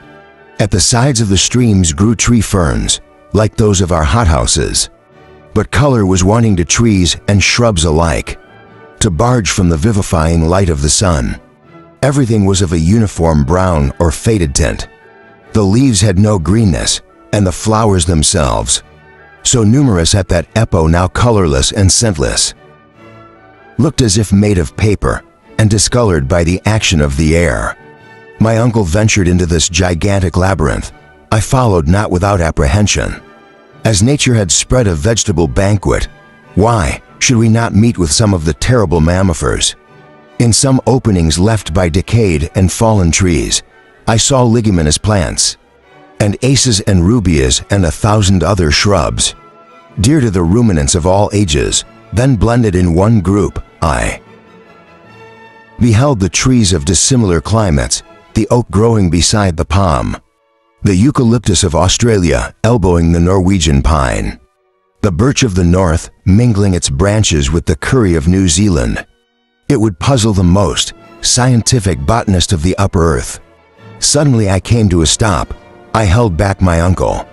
The diffused light made the smallest objects visible in the depths of the forest. I thought I saw. No, my eyes did not deceive me. I did see immense forms moving under the trees. They were the giant animals, a herd of mastodons, not fossil, but living, of the kind whose remains were discovered in 18, and one in the swamps of the Ohio River. I distinctly saw great elephants, whose trunks were coiling among the branches like a legion of serpents. I could hear the noise of their ivory tusks. As they struck the bark of the trees, the branches cracked and the leaves torn off, in masses, disappeared down the mighty throats of these monsters. The dream in which I seemed to see revived that prehistoric world. The third and fourth epochs, that dream was realized. My uncle looked. "Come," said he, seizing my arm. "Come on, we will go on." "No," said I, "no, we are unarmed. What could we do in the midst of a herd of giant quadrupeds? Come, uncle, come. No human creature could brave the fury of those monsters. No human creature," said my uncle in a subdued voice. "You are wrong, Axel. Look down there. I think I see a human form, a being like ourselves, a man." I shrugged my shoulders while I looked, and resolved not to believe it, unless belief was inevitable. But in spite of myself, I was convinced. About a quarter of a mile off, leaning against the branch of an enormous curry pine, the human being approaches of these subterranean regions. A new son of Neptune was herding that vast troop of mastodons. Immanus pecoris castos imanio ipsi. Yes, imanio ipsi. It was no longer the fossil being whose corpse we had picked up on the ossuary. It was a living giant, capable of commanding these monsters. His stature was over 12 feet. His head, as large as that of a buffalo, was lost in the mass of his tangled hair. It was a mane like that of the primeval elephant. He brandished an enormous limb of a tree, a fit crook for such a shepherd. We stood motionless, petrified, but we ran the risk of being seen. "We must fly. Come, come," cried I, dragging my uncle, who for the first time in his life allowed himself to be led. A quarter of an hour after, we were out of sight of this formidable enemy. Now that I think of it all quietly, now that my mind is calm again, and that months have elapsed since that wonderful, supernatural apparition, what am I to think? What am I to believe? It seems impossible. Our senses must have played us false. Our eyes did not see what they showed to us. No human creature lives in that subterranean world. No generation of men inhabits those lower caverns of the globe. Without an idea of the inhabitants above, and without communication with them, it is madness, the height of madness. I would rather admit the existence of some animal whose structure approximates to ours, some ape of a remote geological period, some Protopithecus, some Mesopithecus, like that which Latte discovered in the bone deposit of Sansa, but this one which we saw exceeded in size all the species known in modern paleontology. No matter, one can imagine an ape, however improbable, but a whole generation of living men, shut up in the bowels of the earth. Never can I believe it. However, we left the light and luminous forest, dumb with astonishment, overcome by a stupid faction which bordered on insensibility. We ran mechanically. It was a mad flight and irresistible impulse, such as pervades some kinds of nightmare. Instinctively we returned to the Sea of Leidenbrook, and I do not know until what vague is, my reason might have been betrayed, but that I was forcibly recalled to practical matters, although I was certain that we were trading virgin ground. I frequently noticed groups of rock that recall to me those of Port Gräuben. This was further confirmation of the indication of the compass and of our involuntary return. To the north of the Sea of Lynbrook, it was sometimes very confusing. Hundreds of reels and cascades fell from the crags. I seemed to recognize the stratum of Searcher Brand, our faithful Hunsbach, and the grotto where I first regained my senses. And then again, at a little distance, laid the rocky seawall, the appearance of a streamlet. The striking outline of a rock threw me into a state of indecision. As to our whereabouts, I imparted my doubts to my uncle. He too was in a maze, in a panorama so vast and so monotonous. There was nothing the mind could fix on as a landmark. At any rate, said I, we have not landed at our point of embarkation. The storm has led us lower down, and if we follow the shore, we shall come to Port Gräuben. If that is so, said my uncle, we need explore no further. The best thing we can do is to get back to the raft. But are you sure you are correct, Axel? It is difficult to say positively, uncle. All the rocks are alike, and yet I fancy I recognize the promontory at whose foot Hans put our raft together.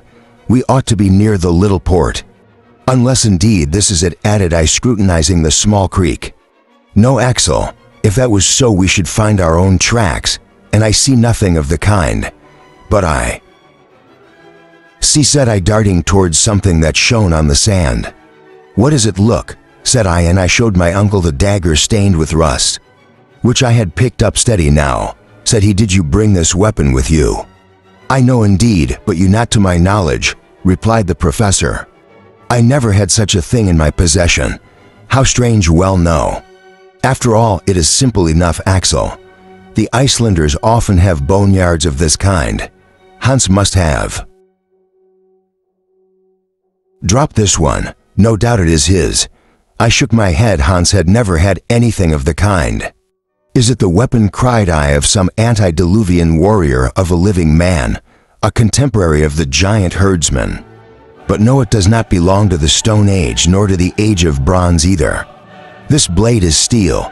My uncle stopped me short in this new digression, and in his coldest tone he said, calm yourself, Axel, and collect your wits. This poniard is a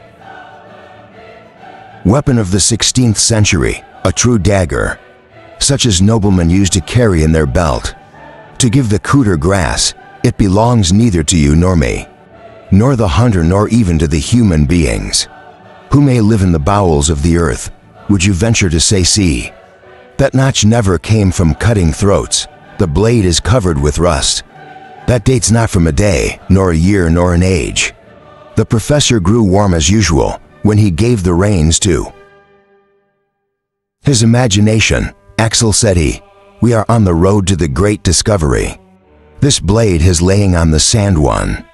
To perhaps 300 years, and that notch was made by the rocks of this subterranean sea. But said I, it did not come here by itself. It did not give itself this twist. Someone has been here before us, yes, a man. And this man has graven his name with this dagger. He wanted to mark once more. The road to the central point, let us search. Everywhere, intensely interested, we kept close along the high wall, prying into the narrowest crevices that looked like the entrance to a gallery. At last we came to a place where the shore narrowed.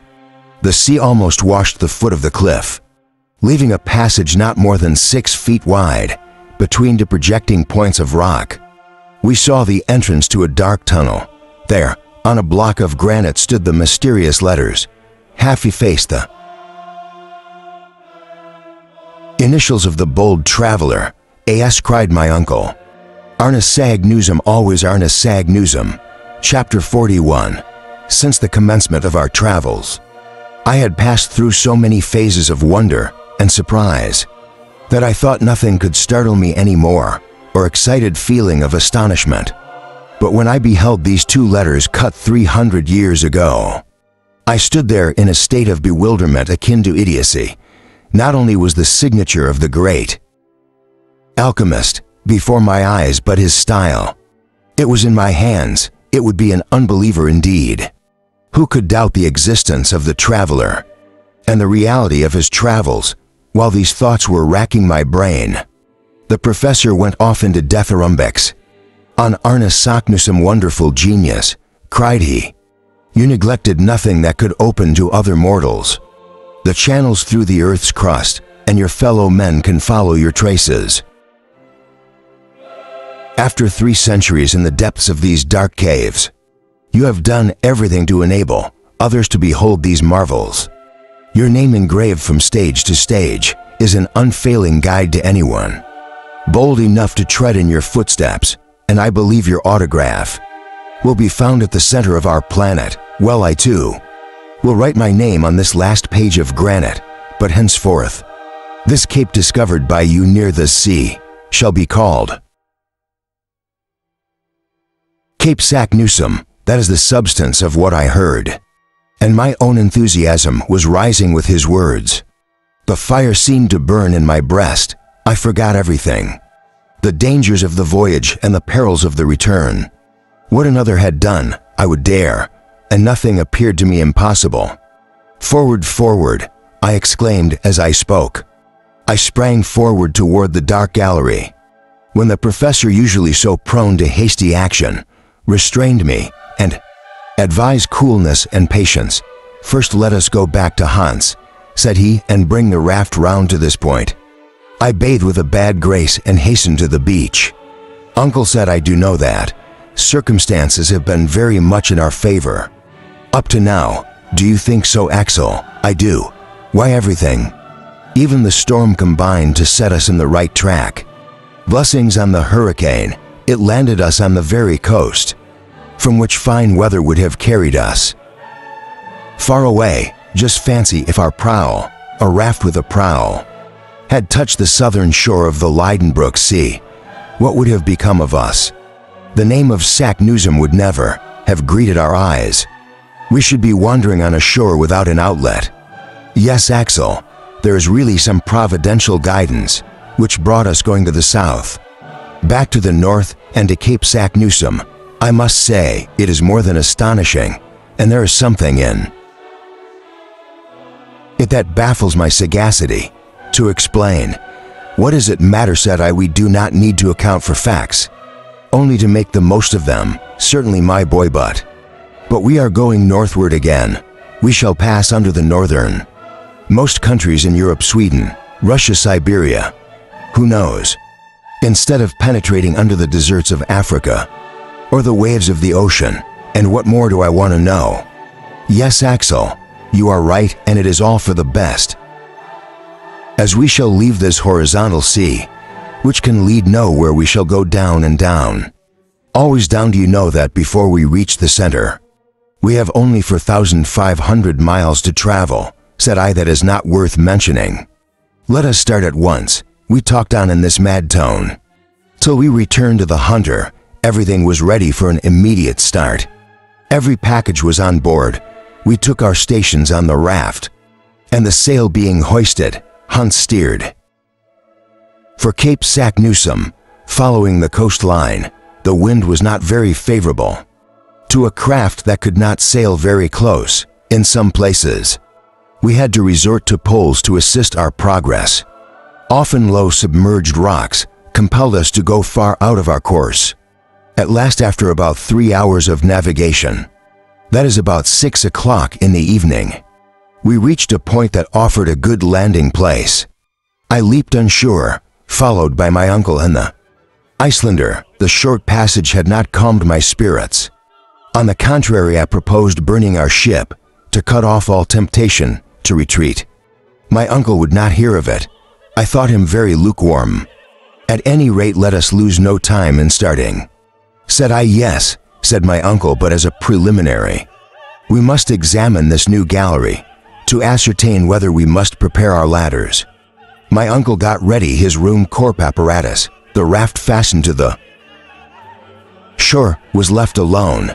The mouth of the gallery was not 20 paces off, and our little party bent their steps to the myself leading the way. The almost circular opening was about 5 feet in diameter. This dark tunnel was hollowed out of the living rock and carefully cleared by the eruptive matter to which it had once formed the outlet, so that we could enter without difficulty. We followed an almost horizontal direction when, after about 6 paces, our progress was cut short by an enormous block of stone. I uttered an exclamation which was not a blessing when I found myself stopped by an insurmountable obstacle. In vain we searched to the right and to the left. Above and below there was no passage, no outlet. I was bitterly disappointed. I would not allow the reality of the obstacle. I bent down, looked under the block. Not a chink above the same granite barrier. Hans passed the lamp along every part of the wall, but found no solution of the difficulty.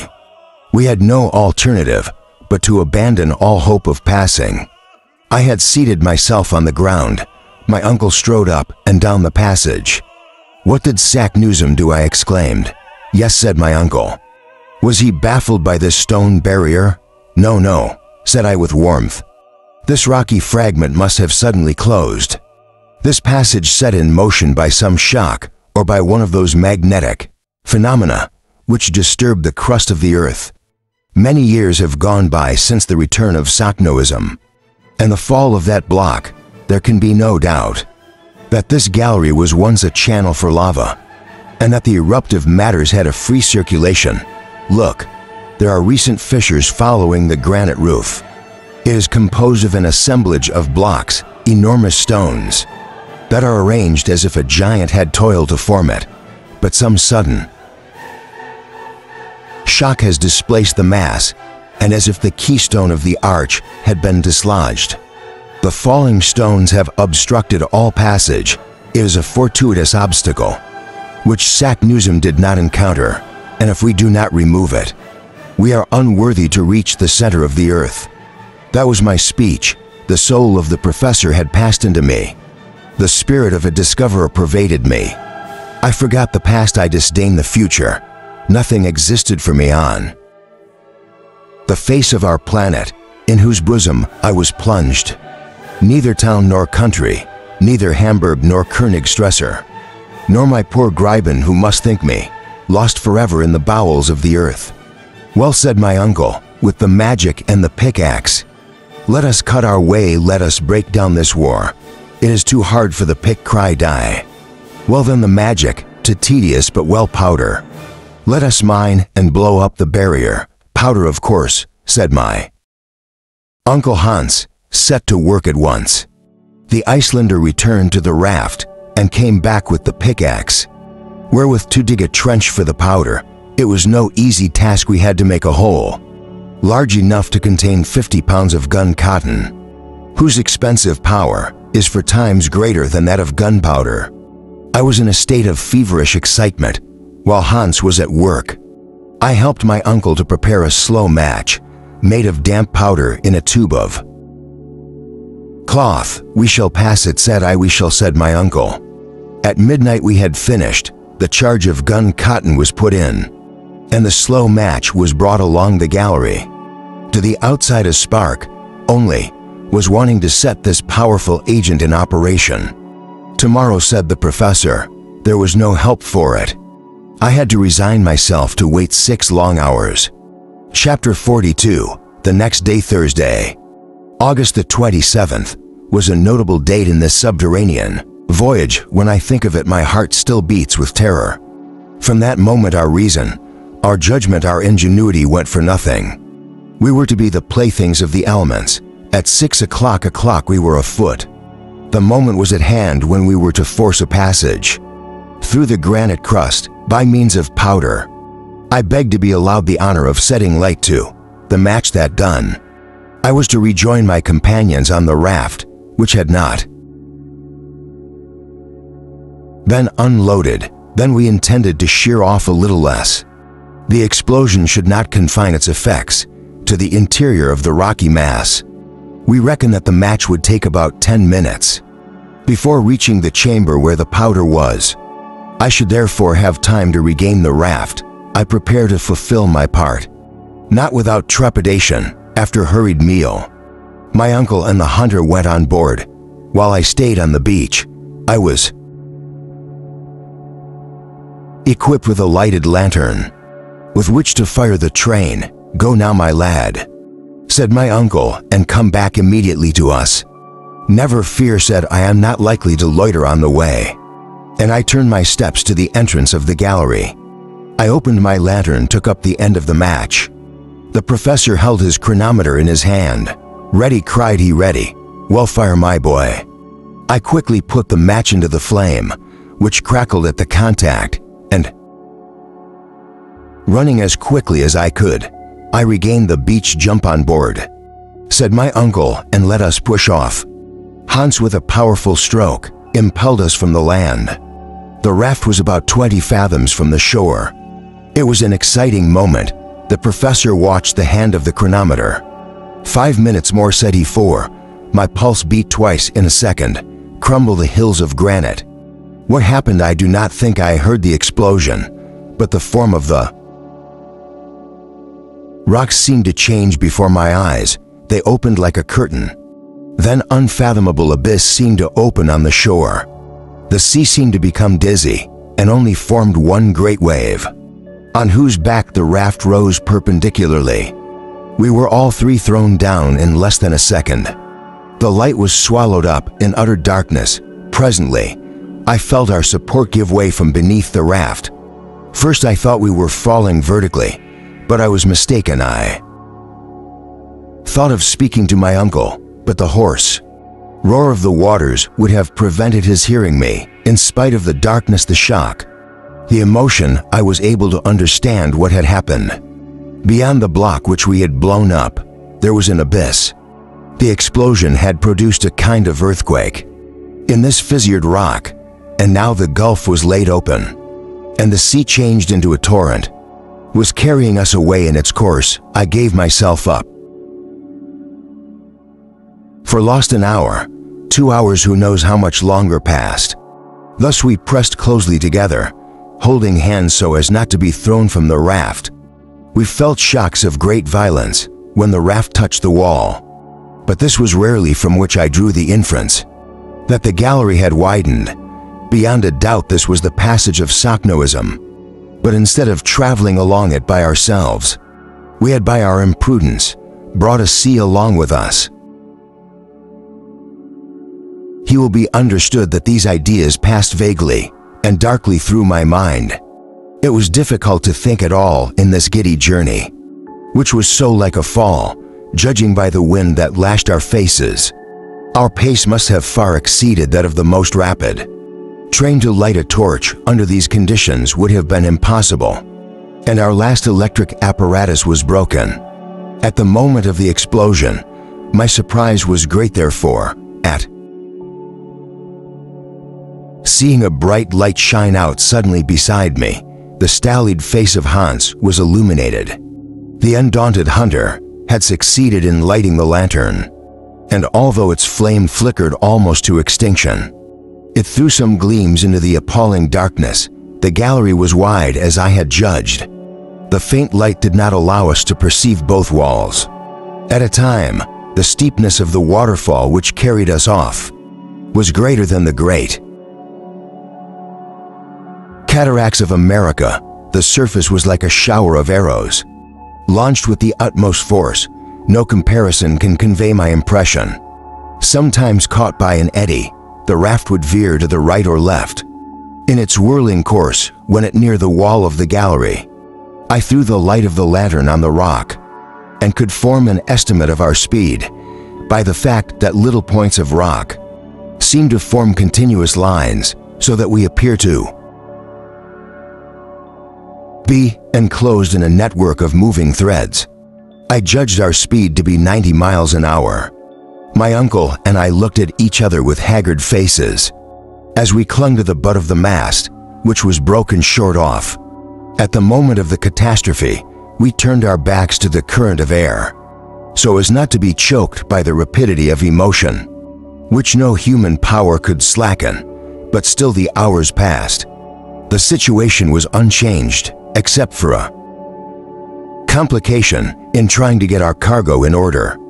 I found that the greatest part of our stores must have disappeared at the moment of the explosion, when the sea had been so violently agitated.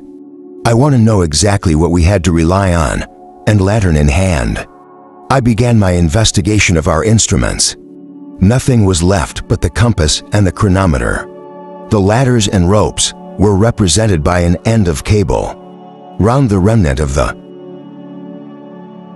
mast, not a pickaxe, not a mattock, not a hammer, and irreparable loss.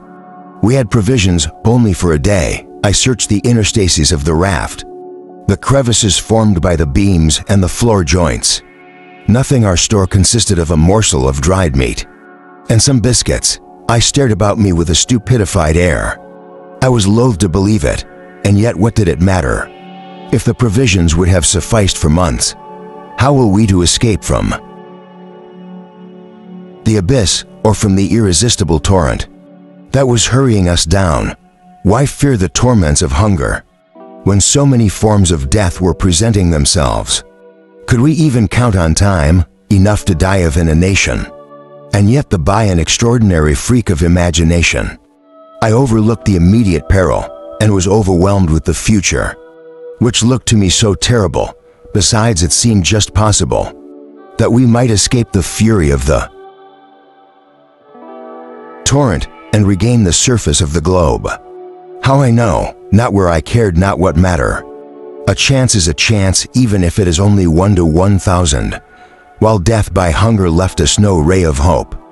Ever so faint, I thought of telling my uncle and showing him the destitution to which we were reduced, and to show exactly how long we had to live, but I summoned courage to be silent. I thought it best to leave him his self-possession. At this moment, the light of the lantern gradually sank and then went out. The wick was burnt out. The darkness became absolute. No hope remained of illuminating it. We had a torch left, but it could not be kept alight. So like a child, I shut my eyes to keep the darkness out. A considerable time elapsed, and then our speed was increased twofold. I knew it by the current of air as it struck my face. The slope of the water became greater and greater. I think we know. Longer slid. We fell. It was, to my sensations, an almost vertical descent. The hands of my uncle and of Hans, holding fast to my arms, held me firmly down. Suddenly, after a period whose duration was quite inappreciable, I felt a kind of shock. The raft had struck nothing solid, but its course was suddenly arrested. A water spout, an immense liquid column, was falling. I was suffocated. I was drowning. But this sudden flood did not last long. In a few seconds, I was inhaling long breaths of pure air. My uncle and Hans squeezed my arms almost to breaking, and the raft still bore us all three. Chapter 43. I suppose it was now about 10 o'clock at night. The first of my senses that began to act was that of hearing strangers. The expression may appear. I heard first the silence produced in the gallery. After the roaring which for hours had filled my ears, at last I heard my uncle say in a voice that sounded like a far-off murmur, "We are ascending. What do you say?" I cried. "We are ascending, I say." I put out my hand. I touched the wall. My hand was bathed in blood. We were ascending with extreme rapidity. "Now for the torch," exclaimed the professor. Hans, not without difficulty, succeeded in lighting it, and the flame was able to burn, even with the ascending motion, and to throw light enough to illuminate the scene, just as I thought said. The professor, "We are in a narrow well not 24 feet in diameter. The water arrived at the bottom of the gulf, regains its level, and we are ascending with it.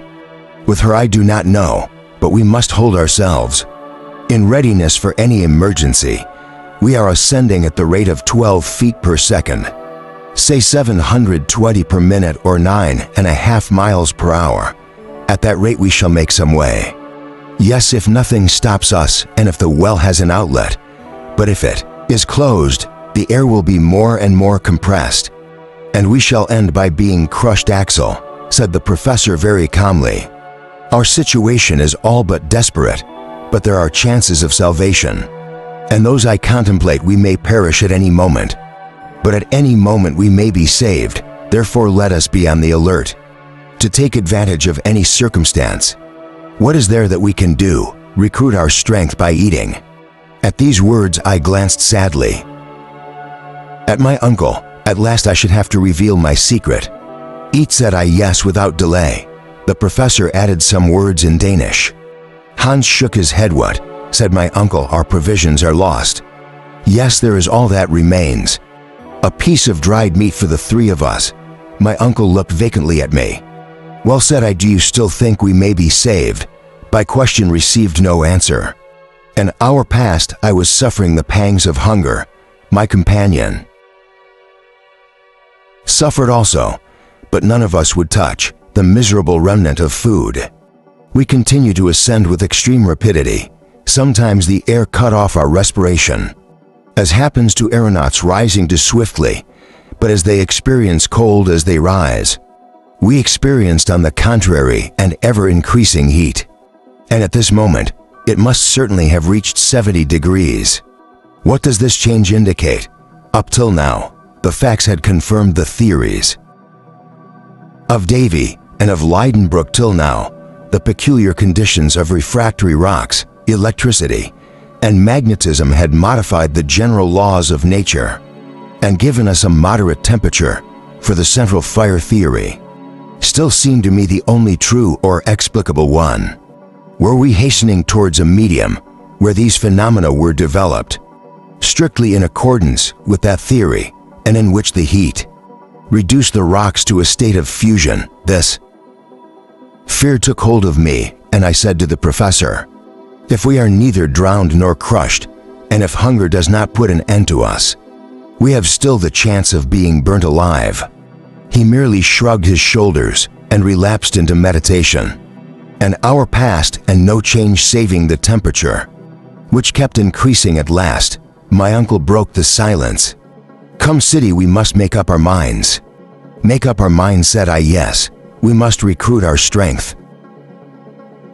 If we husband our little store, in order to have a few more hours of life, we shall make ourselves weaker. At the last, yes, at the last.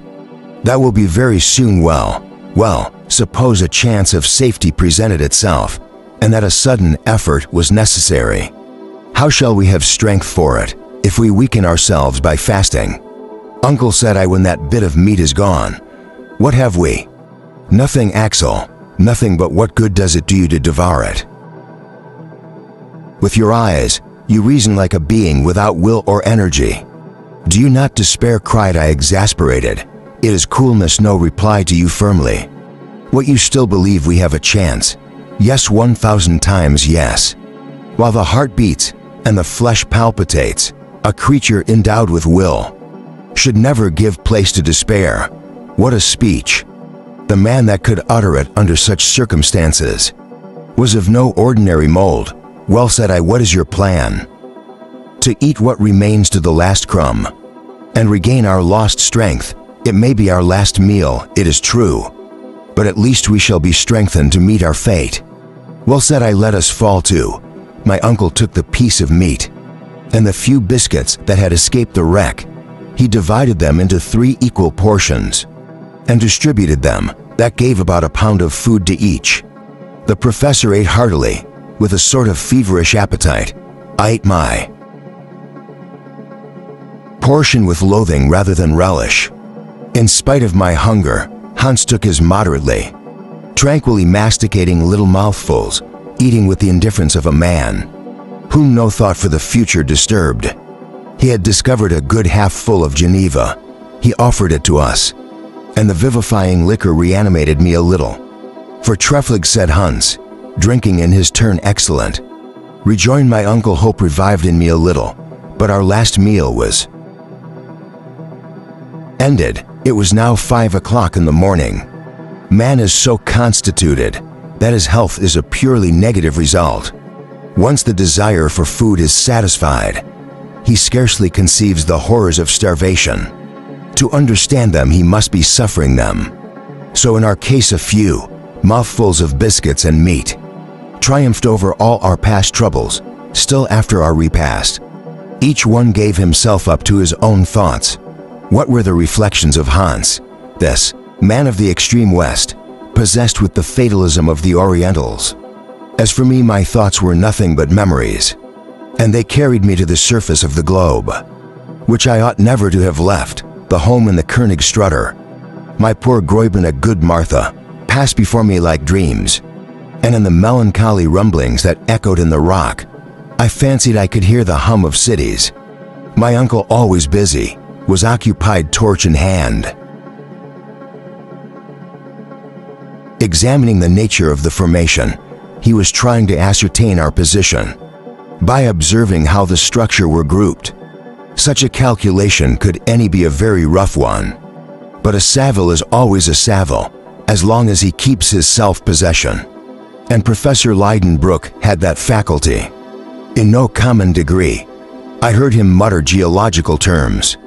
I understood them, and in spite of myself, I was interested. Eruptive granite, said he. We are still in the primitive period, but we ascend still, who knows?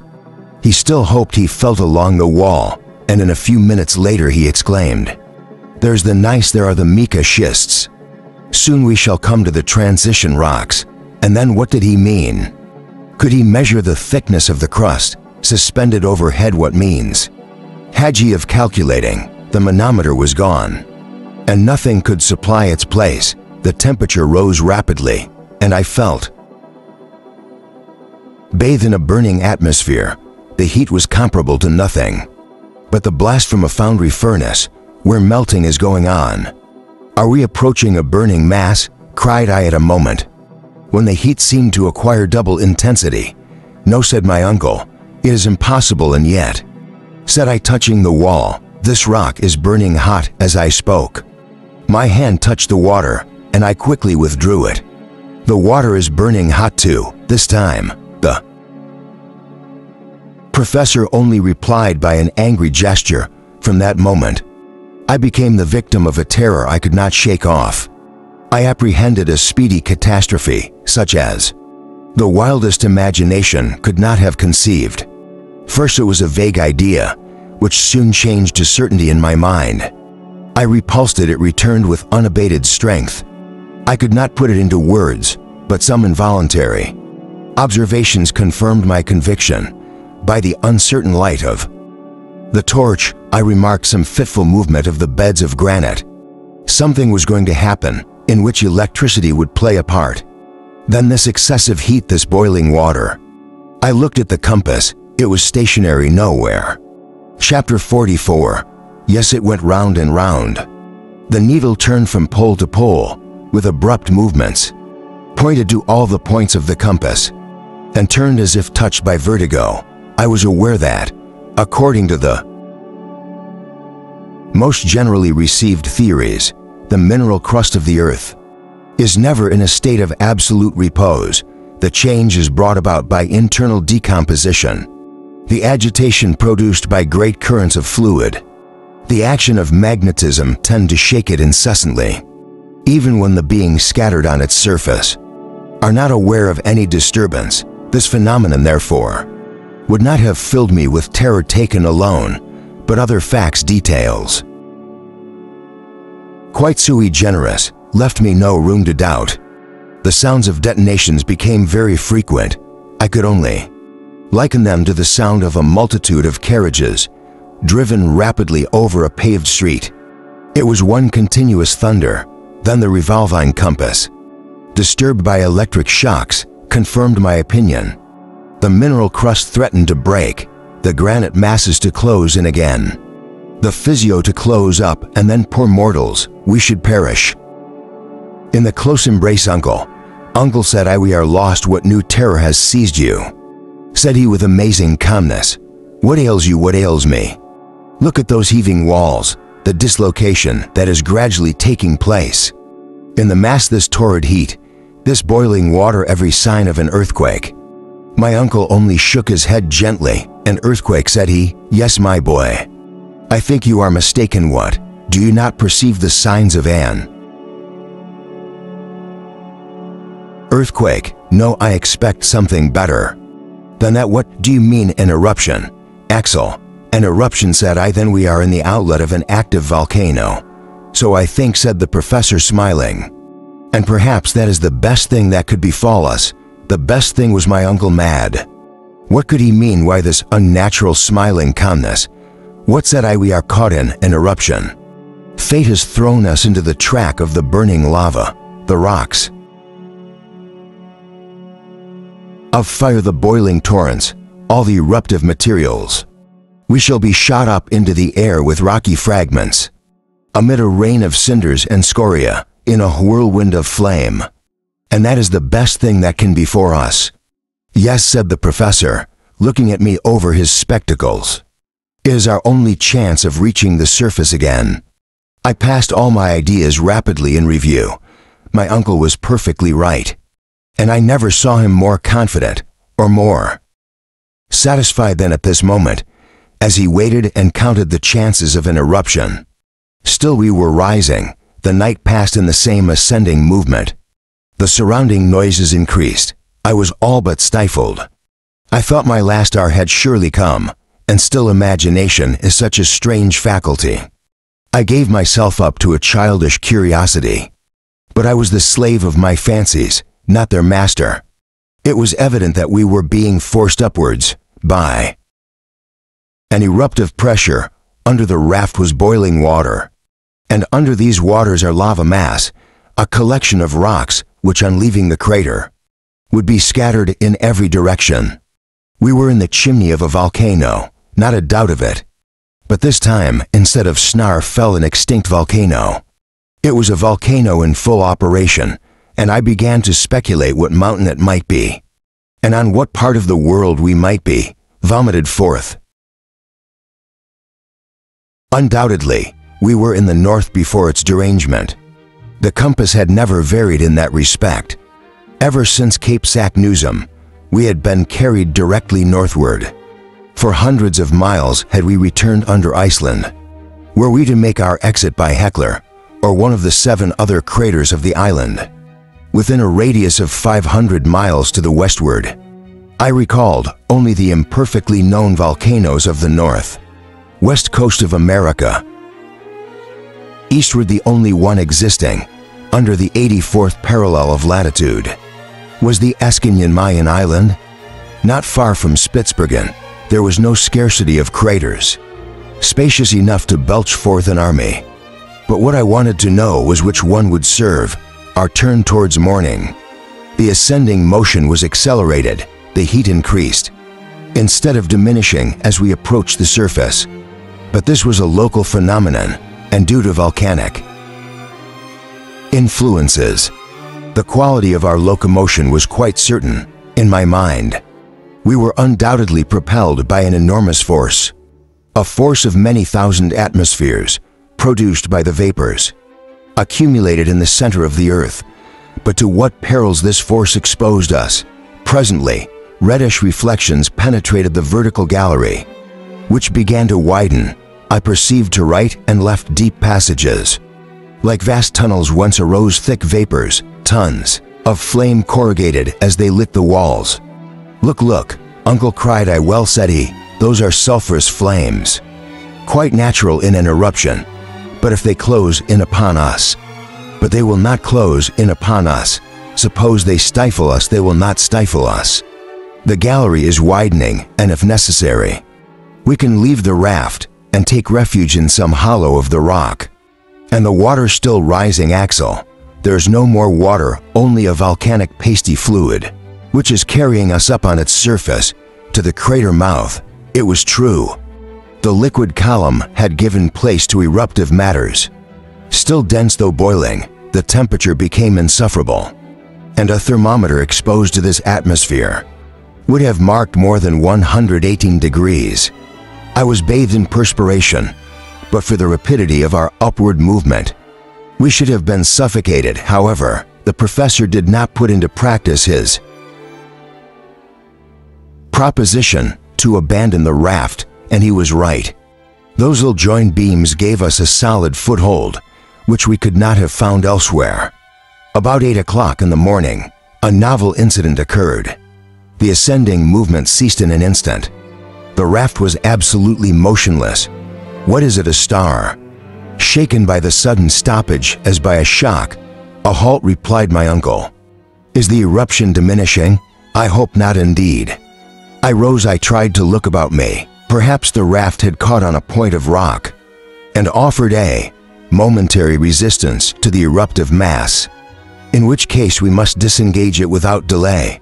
Nothing of the kind. The column of cinder, scoria, and stony debris had itself ceased to rise. "Has the eruption stopped?" cried Dia, muttered my uncle between his closed teeth. "You fear so, my boy. Be consoled, this calm will not last long.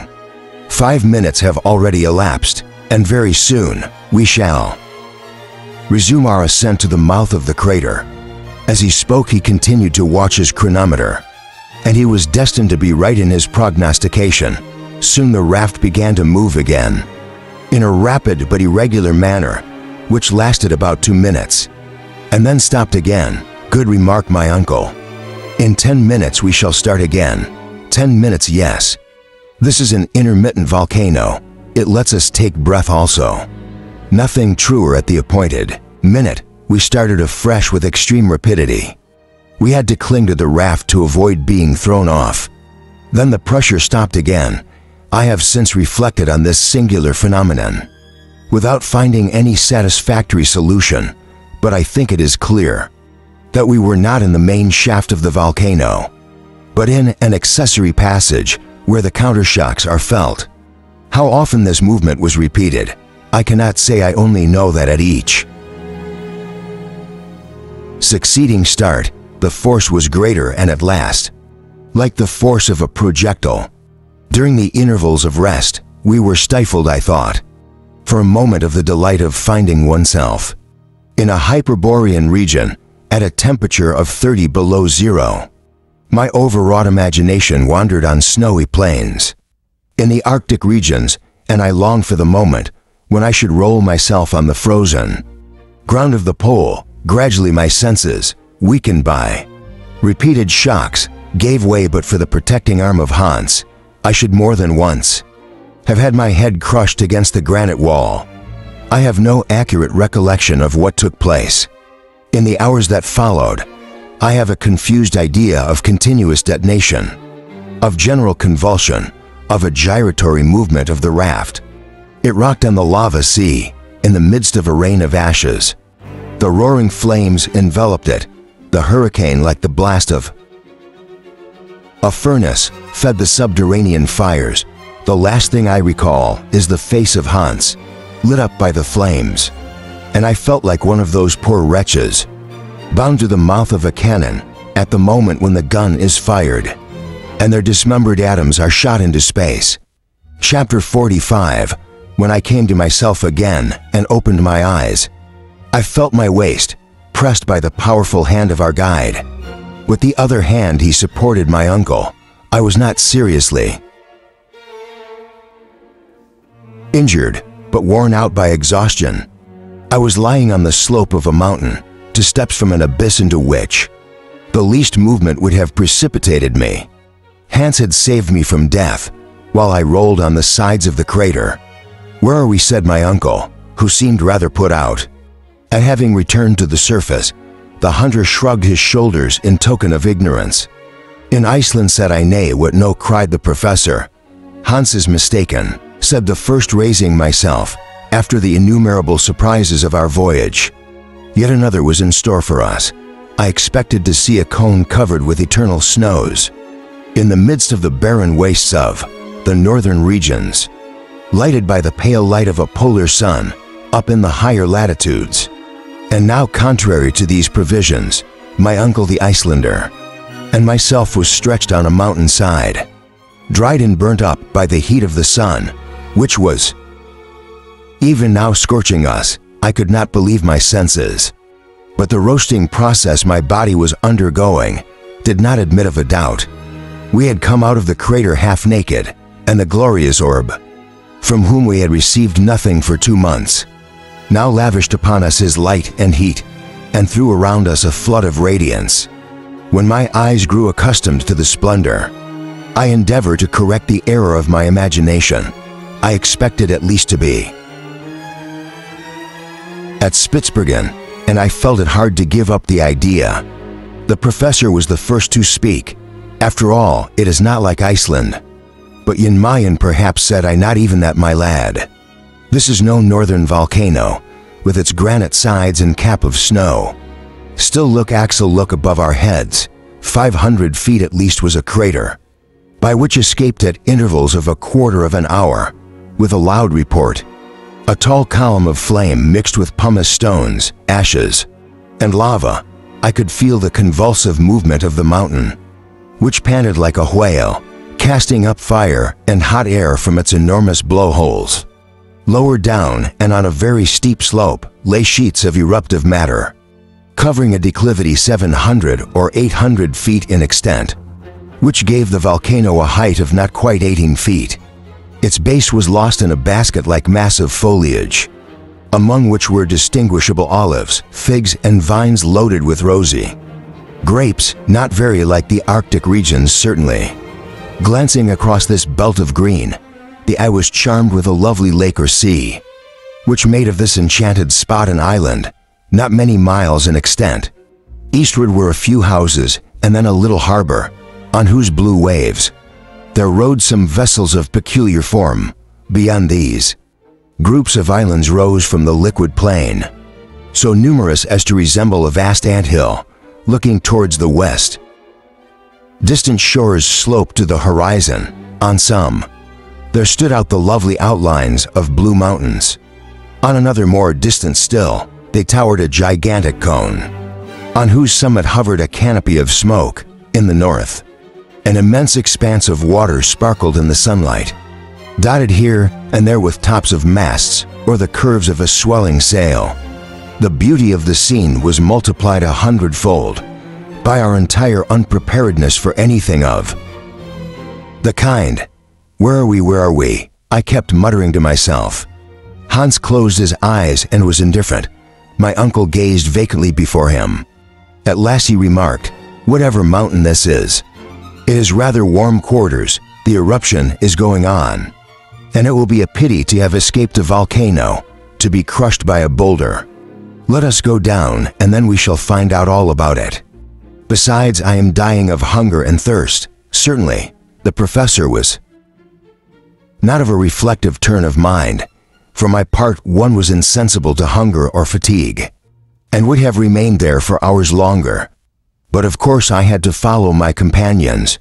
We encountered some very precipitous slopes. In our descent from the volcano, we lost our footing among the ashes, and barely escaped the rivers of lava, which ran along like fiery serpents, all the time we were coming down. I talked rapidly. My imagination was too much excited to let me be silent. "We must be in Asia," cry. "Die on the shores of India, or the Malay Islands or Oceania. We have crossed half the globe to come out at the antipodes of Europe. But how about the compass? Said my uncle. Yes, indeed. According to that we have gone uniformly northward. Then the compass lied. Oh, uncle lied. Yes, unless this is the North Pole. Well, not the pole. But I had no solution to offer. I could think of nothing, and now we were near the lovely vegetation. Hunger assailed me, and thirst too. Fortunately, after 2 hours of walking, we came to a lovely plantation covered with olives, pomegranates and vines, which looked as though they belonged to everybody. And indeed, in our state of destitution, we were not disposed to be too particular. How delightful we thought that fruit, and how eagerly we devoured the great bunches of rosy grapes not far among the shady trees. We found a spring of water in the grass, and we bathed face and hands with the greatest enjoyment. While thus reveling in the delights of rest, a child appeared between two clumps of olives. Ah, exclaimed I, behold an inhabitant of this happy land. It was a poor child, miserably clothed, scared looking, and evidently frightened at our appearance, and in fact half naked as we were and unshaved. We must have looked rather queer, and unless the country was a nest of robbers, we were very likely to strike terror into the inhabitants. Just as the little urchin was running off, Hans went and brought him back, in spite of his kicks and cries. My uncle began by comforting him, and asked him in German, my little friend, what is the name of this country? No answer. Very good. Said my uncle, we are not in Germany, and he repeated his question in English. No answer. I was puzzled. Let us try. Italian, said my uncle, and he asked, do they know you? Yes, where are we? I repeated impatiently, no answer. What, you won't speak? Said my uncle. He was getting angry. He pulled the child's ears and asked, what do you call this island? Stromboli, said the little herd boy, and fled through the olives till he reached the plain. We did not need him. Stromboli. How I was startled at this unexpected name. We were in the midst of the Mediterranean, in the Aeolian archipelago of mythological memory. The ancient strong Juli were earless, held the wind and storms in Foetus, and the blue mountains curving towards the east were the mountains of Calabria, and the volcano that rose on the southern horizon was Etna, the fierce Etna itself. Stromboli, Stromboli, I repeated. My uncle accompanied my gestures and words, as if we were a chorus. What a wondrous voyage, in by one volcano, out by another, and this other situated more than 3,000 miles from Snarfell, and from that arid Iceland at the extreme end of the world. The chances of the expedition had brought us to the heart of the loveliest countries in existence. We had left the region of eternal snows for those of infinite verdure, and exchanged the gray fogs of the frozen zone for the azure blue of a Sicilian sky. After an exquisite banquet of fruit and spring water, we set out again for the porch of Stromboli. We did not think it prudent to divulge the manner of our arrival. In the island, the superstitious minds of the Italians would certainly have looked on us as demons vomited forth from the infernal regions. So we made up our minds to pass as shipwrecked mariners. The glory was less, but the safety greater. As we journeyed, I heard my uncle mutter, but the compass had always marked the north. How can we explain? It don't explain it, said I with a contemptuous air. That is the easiest plan. What an idea. A professor at the Johanneum, who could not find the reason of a cosmical phenomenon.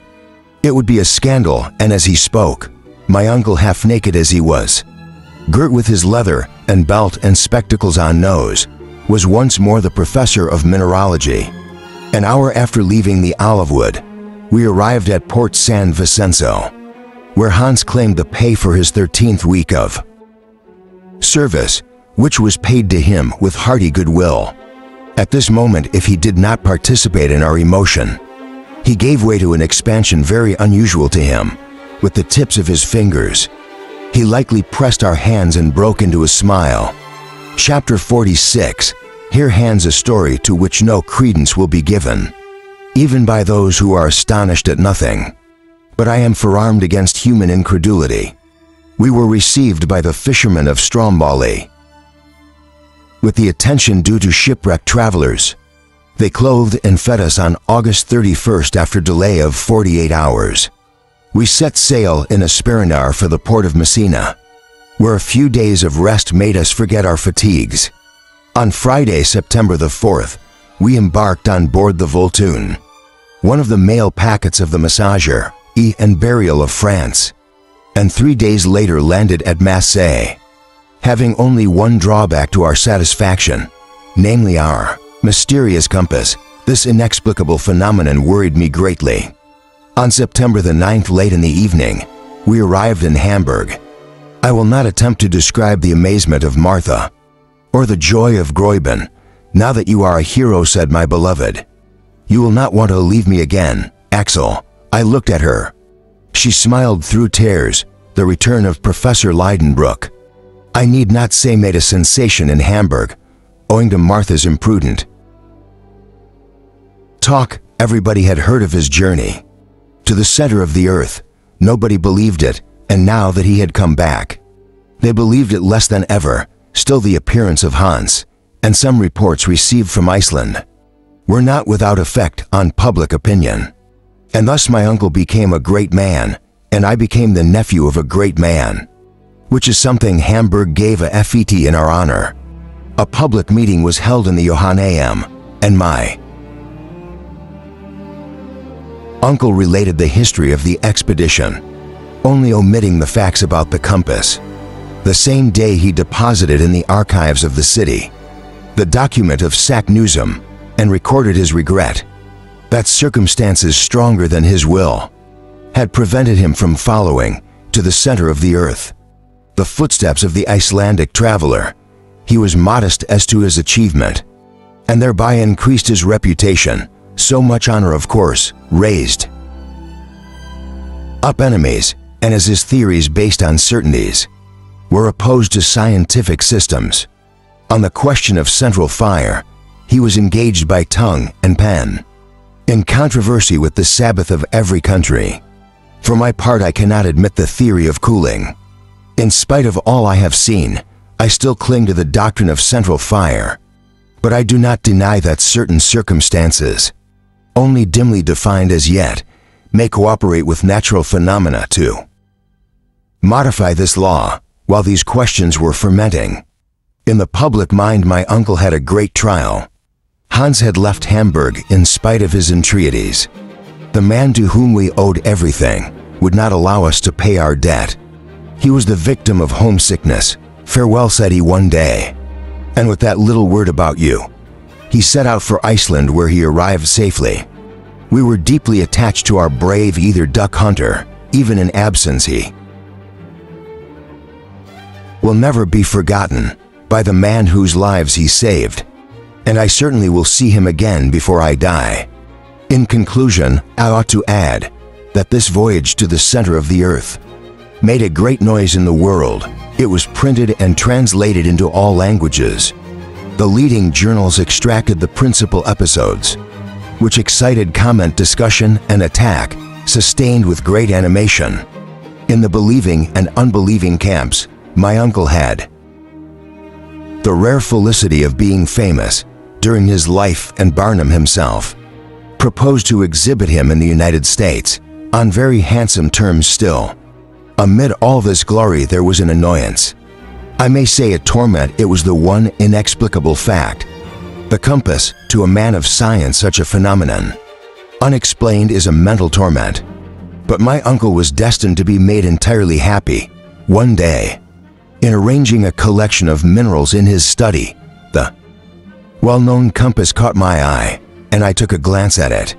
It had lain there for 6 months, unconscious of the mischief it had done. Suddenly, what was my surprise? I exclaimed. The professor hastened to me. What is it? Said he. That compass, its needle is pointing south, not north. What you say, its pole is changed. My uncle looked, compared it, and then made a jump that shook the house. What a light now broke upon us. Well then, said he, when he regained his speech after our arrival at Cape Saknussemm. The needle of this confounded compass marked south for north clearly. Then our mistake is explained.